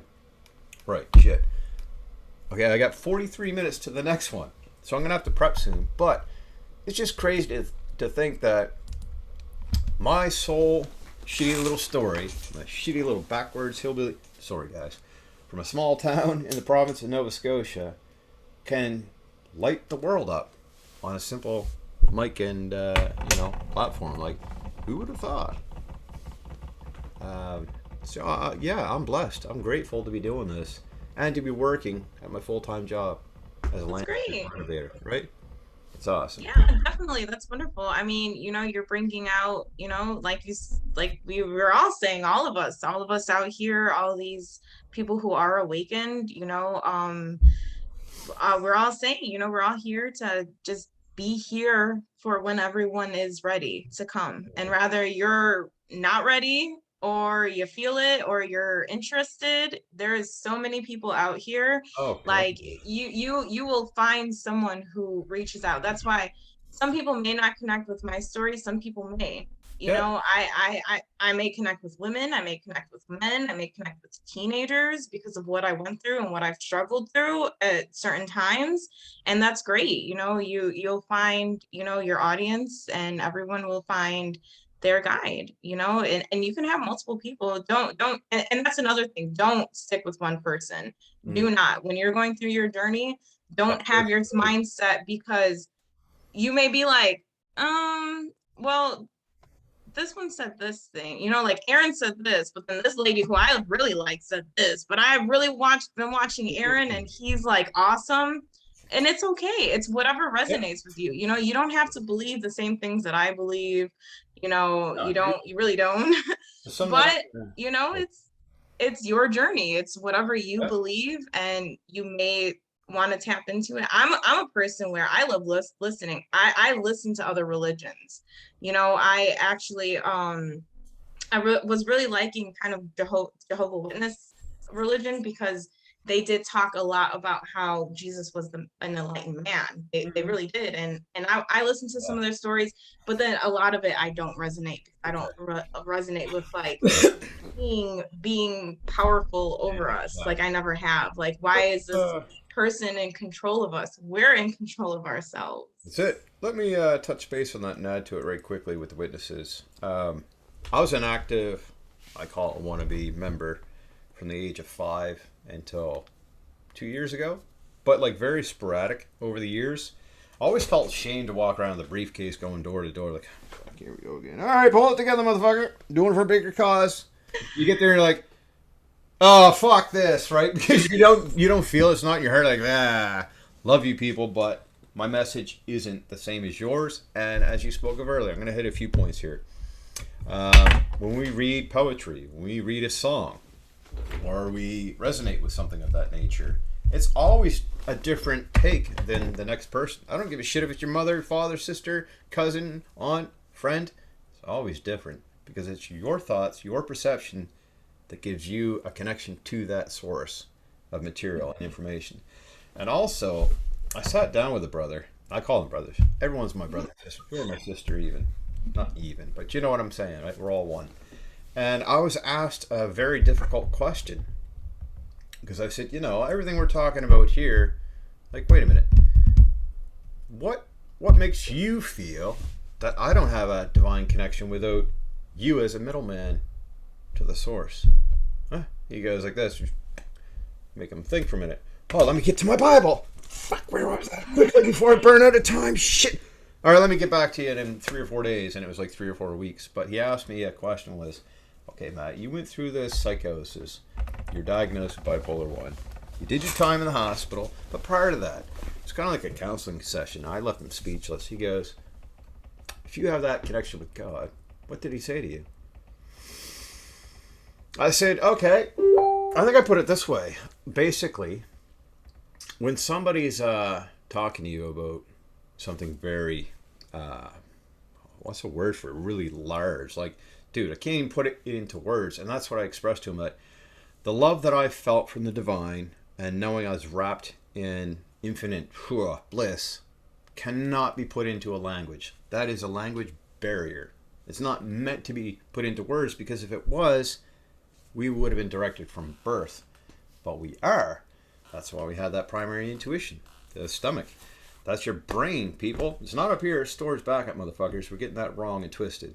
That's a connection to keep things for memory purposes that you can flood out. It's like, let's say my phone is a storage unit. That's not my fucking operating brain. It will be if I allow it. And it have to be. So yeah, when I was asked that, I merely said that I have no words for that. But what makes you think that I can't have that connection without you? It's like a drug source. Cut out the fucking middleman, you got the whole package deal. And you're the next ringleader, if you will.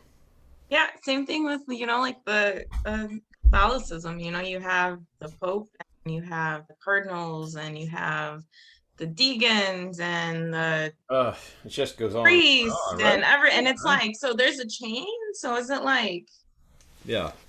So what makes these people so special is what I'm saying. What gives you the right to take the torch because you were told by another man? Get the fuck out of my way before I trailblaze and steam right over you, man. And they're like, oh, well, what the Bible says this. I'm like, okay, did you live this firsthand? Maybe through memory, because water does contain memory. I can get back into that. Right now, I guess we'll just stay on course with this.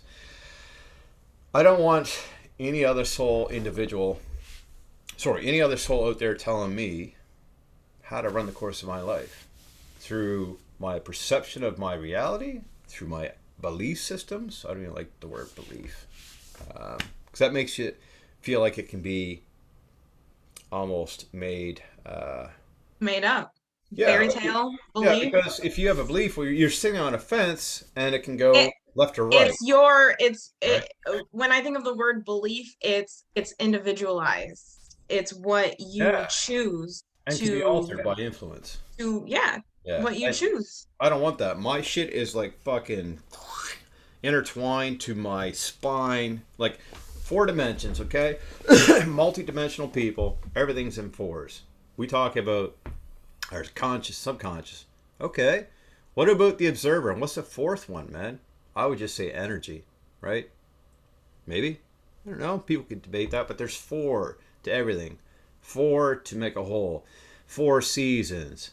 4 quarters to make a fucking dollar. Like, blah, blah, blah. Like, that's where the beauty is in numbers. And I remember tripping out on mushrooms here. Yeah, that's right. I did 15, 16 here several months ago. But when I took it a step further and continued my regimen of mushrooms for my hard reset, you know, we're always told in the social news, the great reset. Shut the fuck up and do it on an internal level, motherfuckers. That's what it's all about. And then you'll understand, oh, okay. So I did that. And 15, 16 grams, like, I've never heard tell of motherfuckers do that before. I heard of a heroic dose like 4 and I'll go to sleep because I'm a boss. Now I'm going to stay the fuck awake on this. Intermix relations with friends and peers I haven't spoken to in a while. And then attempt a podcast, only to retract that idea and go, I'm peaking too much. So that long duration allowed me to be really receptive and open and to take all those barricading blockages I had, along with my practices that I do every morning and whatnot, these modalities that I put in place every day, to really see things from a very massive galactical view, if you will, through like a telescope instead of that narrow down, okay, I only see what's in front of me. Take the blinders off. Unveil things, people, for what they truly are and observe from a wider angle so you can get the whole picture. I used to bitch about TVs. You know, you always had the full picture, and we buy $1,000 TVs, and now they're up to like 4 and 5, 10 grand. And you're only getting 90% of the fucking picture. The fuck are you putting borders up for, you stupid asses? These manufacturers. I want the fucking whole screen. I'm greedy like that. I want the whole fucking thing, man, right? We don't get that. So you got to take it. Oh, go ahead. I kind of want to add in a little bit onto Of what you course. were saying. This journey is a very long journey, and rather, I know I said that mine was kind of quickly, and I did learn a lot, but I didn't work. I'm not working. I have my business and I do that, you know, but there's days where I do go into this dark cocoon because so much stuff is coming up that I can't process I have, what I'm doing, and that's okay because I'm still cleansing myself. So if you are on this journey, don't stop. Don't think like, oh my God, like I'm not thinking 5D, I'm not conscious, I still have my ego. That's fine. This is a very long process. Get into these habits, do these little things that are going to help you, you know, do your mantras and do your Yes. breath work and your yoga meditation. Keep on doing what you may not, you're not going to see, you know, it's just like anything, a workout plan, you know, Thank you you. got to change and you got to, it's all about Evolve. conditioning. You're unconditioning years of what you know, and you're incorporating new things to benefit you. So just pace yourself, and it's okay that it's taking, if it takes a while, it's fine. You know, like go at it at your pace and don't overdo it, because then you're just going to cause more on top of you, and you're going to put more on top of your cocoon, but we want to take Yeah, all that off. that's right. Strip the layers. And to be quite frank, I've said I've been doing this for 20 years, but I had a lot of stagnation with medicine in my system to actually denounce the abilities and sorry, not the modalities. I always bring that up. That's a fucking word. But I had a lot of suppression from the meds. So I could even go back as a kid. Like, we're talking really 30 years of trying to make that transition. And people who have these diagnoses, bipolar, schizophrenia, ADHD, indigo kids, starseed children. I need water. That's why I'm getting fucking choked up. But there's so much wisdom, insight, knowledge to be given to the public that we don't need to be silenced, quieted down, as I said earlier. And it is okay to be where the fuck you are, man. That's your journey, your soul, entry level into whatever. Like, there's nothing wrong with being what I would call, I guess, a novice or a greenhorn. Like, greenhorn sounds kind of crippling because we used to call people that on the job sites, you know, fucking greenhorn. But anyway, that's a whole different ball game. But yeah, you're right. Be comfortable where you are, because that's actually the universe giving you permission slips to say, hey, it's okay, man, if you're just like on a stumbling block, or you're just starting out crawling before you can walk and run and so forth. I got 20 years, 30 years in this shit, and I'm learning shit all the fucking time. I'll never once proclaim to be some wizard guru motherfucker. I might have Mystic Wizard as my game tag for fucking shits and giggles, but I never ever felt like I was above somebody, that I could project down from a fucking bellowing hilltop and go, I've got it all, motherfuckers, listen to me and only me. Now we're doing this together. That was the mentality of my old self, and that's where you get fucked up and institutionalized. Yeah. I associate myself with a spiritual advisor because I advise, I give guidance. I am in the works of trying to be a shadow work coach, definitely to Nice. help, you know, Yeah. because like I said, I went through this and it comes so easy for me. I know, and I realize it doesn't come easy for everyone, but literally I'll be driving and I'm just like, doo-doo-doo. And then it's like, oh yeah, I remember that day when you were like 5 and this thing happened and it made you very sad. And I'm like, oh my God, I remember. And then I feel it and then I release it and then it goes away and I forgive everyone involved, including myself. But then it's also good things that come. Like, oh yeah, I remember this one day and this just made you like amazing. And Mm. you thank yourself for feeling that as well. And you let that feeling go as well. And Right. you keep on going with life. That's it. So definitely with me being able to quickly understand how to do this, I definitely feel that I can be an asset to Oh hell yeah. individuals. Shit. And I'm gonna put her on blast, people, because she told me in the very beginning, she said multiple times already, like, this girl, people, has only been at it 6 steady months. Like, what the fuck, man? You know what I mean? Like, I had to go through some really rough territory and get knocked along the fucking way numerous times and fallen down numerous times to dust myself off, keep going. 6 months, though, that's like a supercharged fucking game genie cheat code right into this. I'm going, what? So, hats off to you. Like, that's super commendable. And if it means anything come from me, that's great. I mean, like I said, I've been doing this for a long time. And to see these newcomers, I won't say, like, I don't want to say newcomers, but like these people coming into the awakening with so much heart and so much knowledge and wisdom already is just fuck. But I'll add to that. How can it not be? Have you noticed that manifestations are happening much quicker? Like, everything's changing so fast, and I hear it all the time from regular Joes to spiritual fucking gurus going, holy fuck, you can get what you want like that. I And I mean, swear, yeah, right? the other, like, it was like last week or something. I take my niece to school. So I was getting my kids ready and I was talking to her and I was like, oh, I'm like, oh, I need to get to work after, you know, I need to sell some candles. I'm like, I'm ready to start making some money. So, and then I started talking to her and I'm like, oh, well, just text me if you need me to pick you up from school. So I actually got a text message. My phone was in the room. So I'm like, I told you to text me later, not now, joking, because I literally Yeah. just said, text me and let me know. And then right after I said that, I had gotten a text message. Mm. And so I'm like, Joe, I'm like, haha, I said text me later, not now, because no one texts me at 7:30 in the Yeah, morning. really, right? So then I go in my room and go look at my phone. Would you know it? It's my bank account that I had a random $500 deposit What? from the Board of Education, and I haven't worked since June. Shit. And this was last week. And I Dude, literally just got done saying, I need to make money. And I was like, hey, Lena, text me. And sure enough, I had gotten a text message that's insane. right after. I swear, my niece was here. I'm like, Lena, I'm like, what Yeah, is this? that's too But powerful, that's just right? something, many of the occurrences that do happen. And I was like very grateful. And I'm like, oh my goodness, thank you so much. You know, like I wasn't expecting it. So Yeah, dude. But, okay, tell me. definitely things are happening. So, aside from myself, you're the second person I spoke to in the last couple of days about this, and the other one had a $400 necessity to cover something. I've got the same amount, and you've exceeded by 100. Shit, you're frozen again. God damn it! This keeps happening. What the fuck time do we got now? What the 12:34. Oh my. Okay, there we go.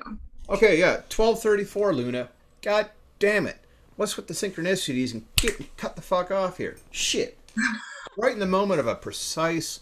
Well, everyone else is hearing it, but now I got to back it up again because I lost you and you lost me, so we lost each other. I hate those, man. Those interruptions are lessons, but what the hell were we talking about for the moment? I'm not even stoned yet. Oh, we were talking about I had given my Right. my lovely manifestation occurrence that Right. happened. Okay. So, yeah, as I was talking, I don't know where we get cut off and where you heard me last, but there was a massive interruption at 12:34. You said there was other people as well that had Right. similar experiences. So myself being one included in this little fucking circle of shit shows and whatnot. It was weird. I've never had a deficit come out of my account that heavily before. It's a $400 fucking marker. Okay, $3.99 and some odd cents. I'm like, what? But it's my insurance. And I'm usually pretty precise and prominent with the idea of staying consistently well balanced with my logbook and my, fucking funds and all that to ensure I've got enough to go around. All of a sudden, I'm like, oh, god damn, man. Like, what am I going to do now? So I said to my wife, I'm not sweating it. If I don't have coverage through my account in my bank that I've been with forever, something will happen. I've got more work to do, but it's been raining like crazy, so that's preventing me from doing things. And I'm thinking, well, what's the worst that could happen? I'm gonna have some NSF charges, $90. Big fucking deal. Like, to me, I even told my client the other day, man, discussing things with one of my workers, and I think the worker was under the assumption that I only had that sole job and that one particular job, and I should have been there day in and day out. And I said, listen, man, I've got a lot going on, dude. My plate is quite heavy and it's tipping. I want to keep it balanced. I've got multiple projects for renovation and lawn care work. And I'm also trying to balance my own personal shit, which is obviously this platform and other ones alike. So I'm always on the go. And I've actually had a good friend of mine say, Matt, you're like a local celebrity. I'm like, man, no, I'm not, dude. Maybe someday. He's like, no wonder you're tired, man. You're all over the fucking place. Working, podcast, material and content you're putting up and answering people. It is quite exhausting. But it's so exhilarating that fills my energy tank up all the time. So I go to bed at the same time, wake the same time. My canister of energy, 100%. So I told the dude, I said, listen, man, you are my worker, and I don't have to disclose anything to you, but I'm going to let you know that I've got a lot on the go. He's like, oh, I'm sorry, Matt. No, I said, no, I appreciate that. I respect that. But just as a future forewarning, don't ever assume something and verbalize, because that can get you in a lot of hot water. I don't want to put the guy on blast, but that can get you fucking fired, first off, foremost. And if not, it's going to cause a negative ripple effect. And I'm not about negative ripple effects. So just be content that you have a job to come to. You're getting paid to do it. Let me do what I got to do. I don't even know why I said that. I probably shouldn't have, because it's, putting people on blast without mentioning names. But I guess what I'm trying to say is we all have an overabundance of responsibilities and obligations. But when you have the mindset that, fuck it, doesn't matter. Things come and go. Just be in the present at all times. The Power of Now by Eckhart Tolle. Okay? Definitely. That's what we live by, us conscious people. Yep. That right there, that is what we live by. You enjoy the present moment. When you're with people, your family, your friends, good things are going on to you. Even things that I'm telling my kids, they get so angry. Oh, we gotta leave. I don't want to leave. Like, we had fun. You'll see these people again. Maybe one day we'll come back again. We'll see. But you enjoy that time, and you cherish that time, and you remember your happiness. And then you go on to the next thing. That I'm always talking about moving on, keep things going. And basically even the good things. Yep. You live in that moment, you cherish that moment, that moment's gonna go away. But guess what? That's fine, because good things are going to come again. Better moments are going to come. Much like the seasons. The cloudy skies, poof, there's a sunny day. That's how we need to operate. And this is my point. I was going to add something there and I lost it, but this is even bigger, a bigger magnifier. It's okay to have the ups and downs, and the valleys and the peaks, because my friends, my dear loved ones, brothers and sisters, simply put, be like the seasons, always changing. It's not Hmm. good to stay in one mode all the time. Like I say, I'm happy and shit, but I got my lows where I'm like, fuck. I'm like, oh yeah, right. Then I bring myself back up again. So, it's, like, you ever look at a fucking heartbeat? That thing isn't, unless you're dead, Yeah. but it's up Yeah. and When your down, heart stops, then it's right? fine. Yeah. Okay. So we're analytically observing through technology, fucking life form going like that. This is our ups and downs with our achievements and our low points. So why can't you regulate that with your mind? What's wrong with that? We're told that you can't be up and way up there. That's not right. No one's that happy. And then you drop down for the sake of other people and people pleasing.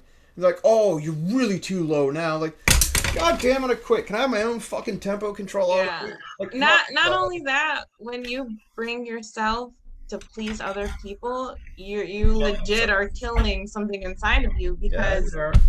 you're not being you. And it's okay if you guys aren't at the same vibe and you guys are family, loved ones, jobs, whatever it is, that's fine. Because if you're here, whatever's here, that's going to come up to here again.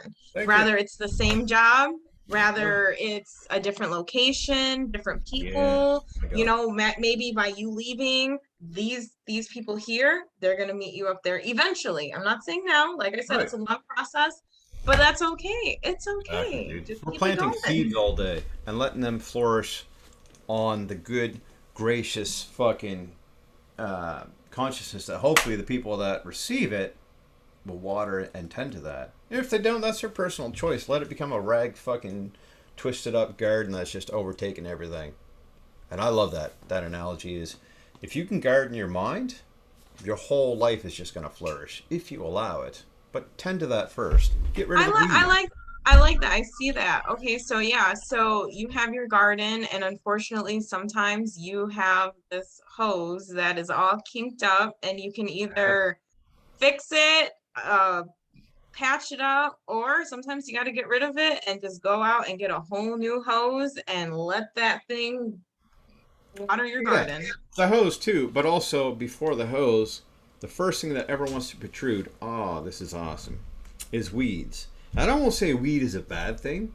It just shows that they fuck that. Oh, that's even better. Okay, weed your own garden in your mental state, so you have clarity and abundance of, the perception that you need to follow suit with to, orchestrate your life. However, with that being said, if you look at a weed, most people in their mentality, their first assumption of a weed is that's fucking ragweed. Who the fuck wants that around? Yeah, pull it out. Right. But think about this. Where does a weed stem from and where is its final destination? Like it can protrude through cement, my fuck, through the most intensive barriers that I and other landscapers and people in general cover ground so that it doesn't protrude and it always finds its way up. And the reason that being, yeah, go And, ahead. Yeah, no, go ahead. and not only that, when you pull it, you pull it up, but you're not getting that root. Thank you. You're pulling it up, Yeah, man. you're just getting the surface. So You're exactly. not getting way See. deep into the earth where Yeah. that root is stemming from. Boom. So that is my finalization. You beat me to the punch. The weed, like that metaphorically. Nah, I'm fucking using the wrong terminology.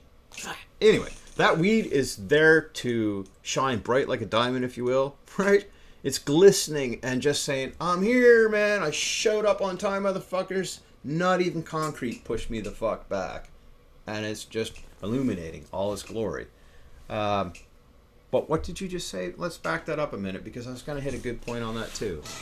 Yeah, well, with the root, well, because like I see the beauty in it, but then kind of getting deeper into this kind of analogy, The root of the problem, right? what it is they're the invasive Mm-hmm. species. So the weeds are invasive. That's what it is, like all those with the those pollens and the Yeah. seeds and they fly. So that's what that is. Create So histamine. you have Right. so it's invasive, but it's still coming up out of the surface, and no matter how much you pull and kind of get out of it, if you don't get that root, it's still going to be a problem. Okay. So what you have to really do is get deep down, uncover. You gotta dig, you got to pull up the cement, you got to dig Yeah, deep yeah, yeah. down. And once you Right. find that root, you don't just pull that one, you got to pull it all. And when you pull it all, it literally, like, if you ever pull, Right. I used to do yard work. So I know you know this, but when you pull out that root, what does it kind of look like to you? I've seen a picture of it.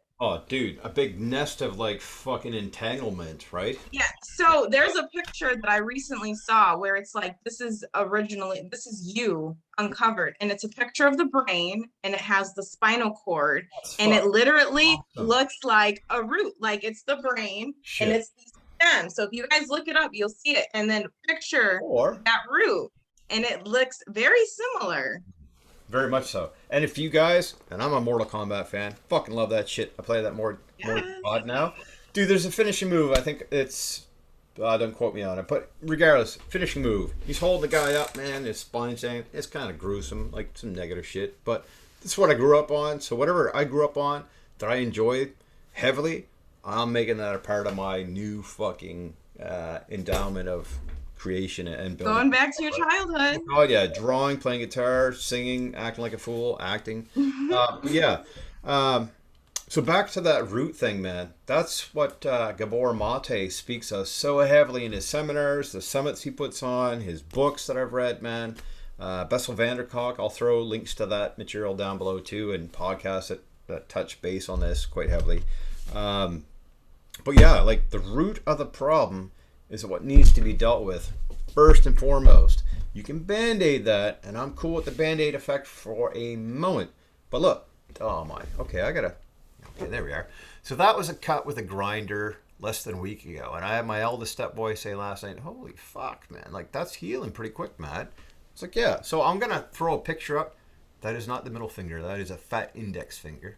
But anyway, it was torn wide open and bleeding all over the place. And I was at my client's digging and hit the backside of a chair. And I had a glove on. And I remember telling my niece before I went to work, I was like, I should double up on that and protect it. Didn't. Yeah, I knew I should have because it just exploded and blood was everywhere. So that wound was reopened. And I'm saying on a comparison, analogy, metaphor, analogy, yeah, okay. It's okay to open that wound and readdress it and visit and try to get it to a perfect homeostasis again if you could, right? Like that's the end goal here. So don't band-aid that and walk around like being proud with a badge. Like, I got a band-aid, yeah. Okay, what are you going to do with Yeah, that? I have a wound. Yeah, we all do, right? Great. But a lot of people, actually, that brings me to another point. They can't see the physical pain here. They hear about it through other sources of information and yakking mouths about personal endeavors that people have gone through, but they got the shit twisted and fucked up. That's not even the legit story. But if we can see, okay, fuck, there's the camera, right? That is malleable and can be fixed. What makes a person with a logical brain, there we are, think that you can't fix your fucking noggin? You've got mental problems, fix those. Don't sit on that roller coaster of medication and therapy in hopes to fuck that you're gonna arrive on time. Be like, oh, thank God that roller coaster's over. No, you're stuck in that loop, and that's what they want. The 3D world wants you suppressed, divided, stagnant, not moving forward, not being strong, not feeling limitless like you are, you infinite beings. Yeah, I definitely want to agree with that. I do want to say, however, if you are on medication and have been on Oh yeah, sorry, yeah. medication, Disclaimer. please make sure that you are being right with your body by you have to wean yourself off Oh, slowly if thanks. this Yeah. is something that you really want to do. I do agree. I've never been on medication for anxiety and depression. I did very much associate myself with it. I was seeing a therapist every week.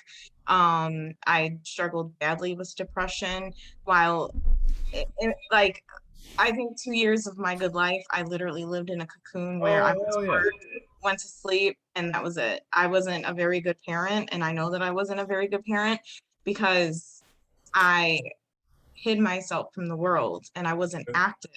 I mean, yeah, I took care of their needs, but I Yep. wasn't an active parent Exactly. because It was on like a just autopilot mode, right? Exactly, I was like that literally. 20 And, years ago. and I didn't have any thoughts. I ran my world. I did what I had to do. I did this, did that. That was my life.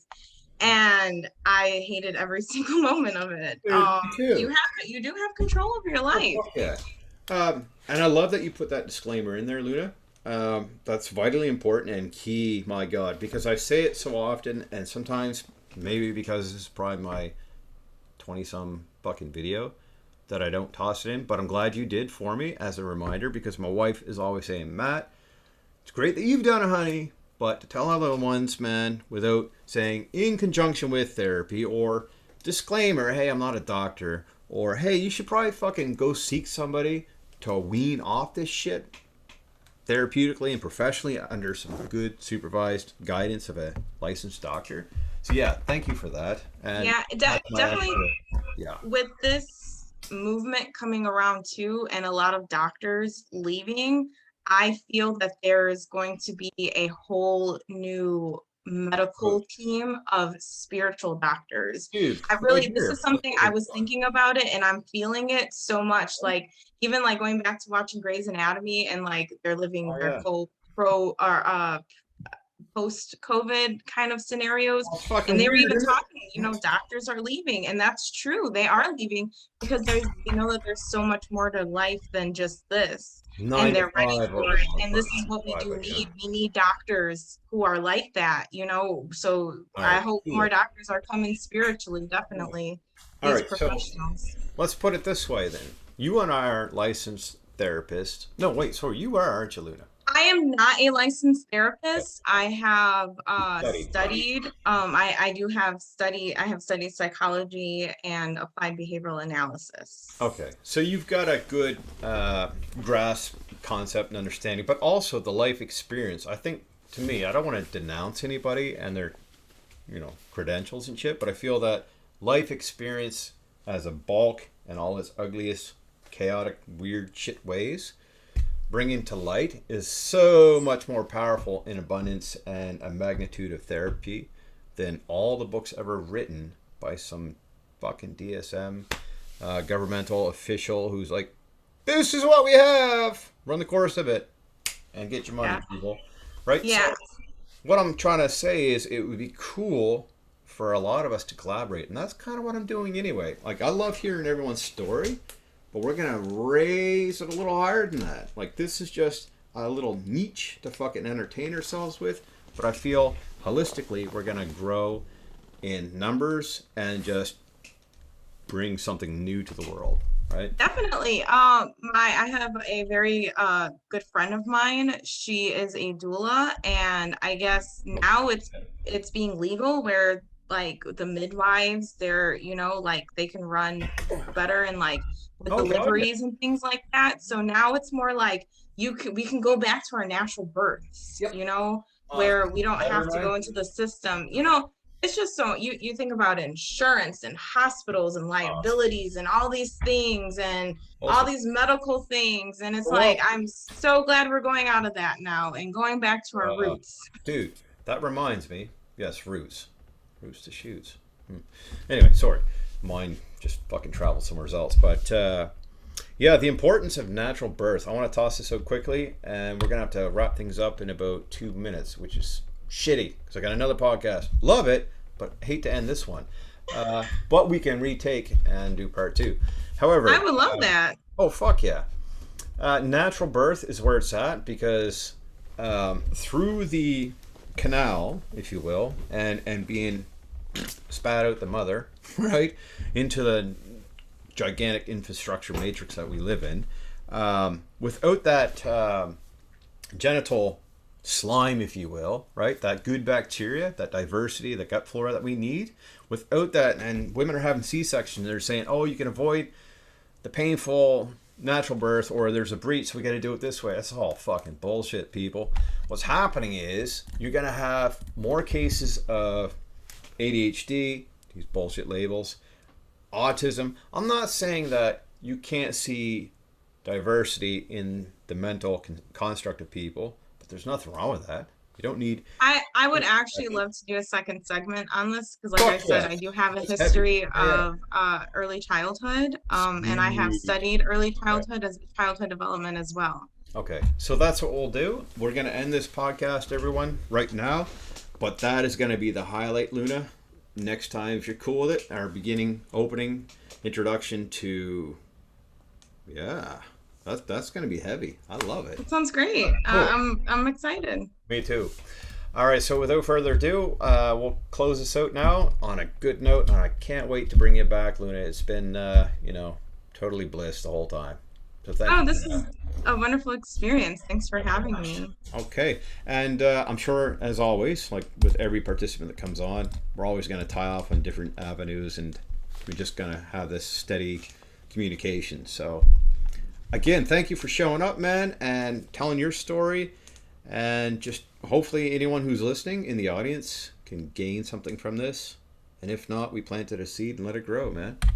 Yeah, most Awesome. definitely. All right, thanks, Luna. You take care. All right, Oh, you as well. take care. Bye bye.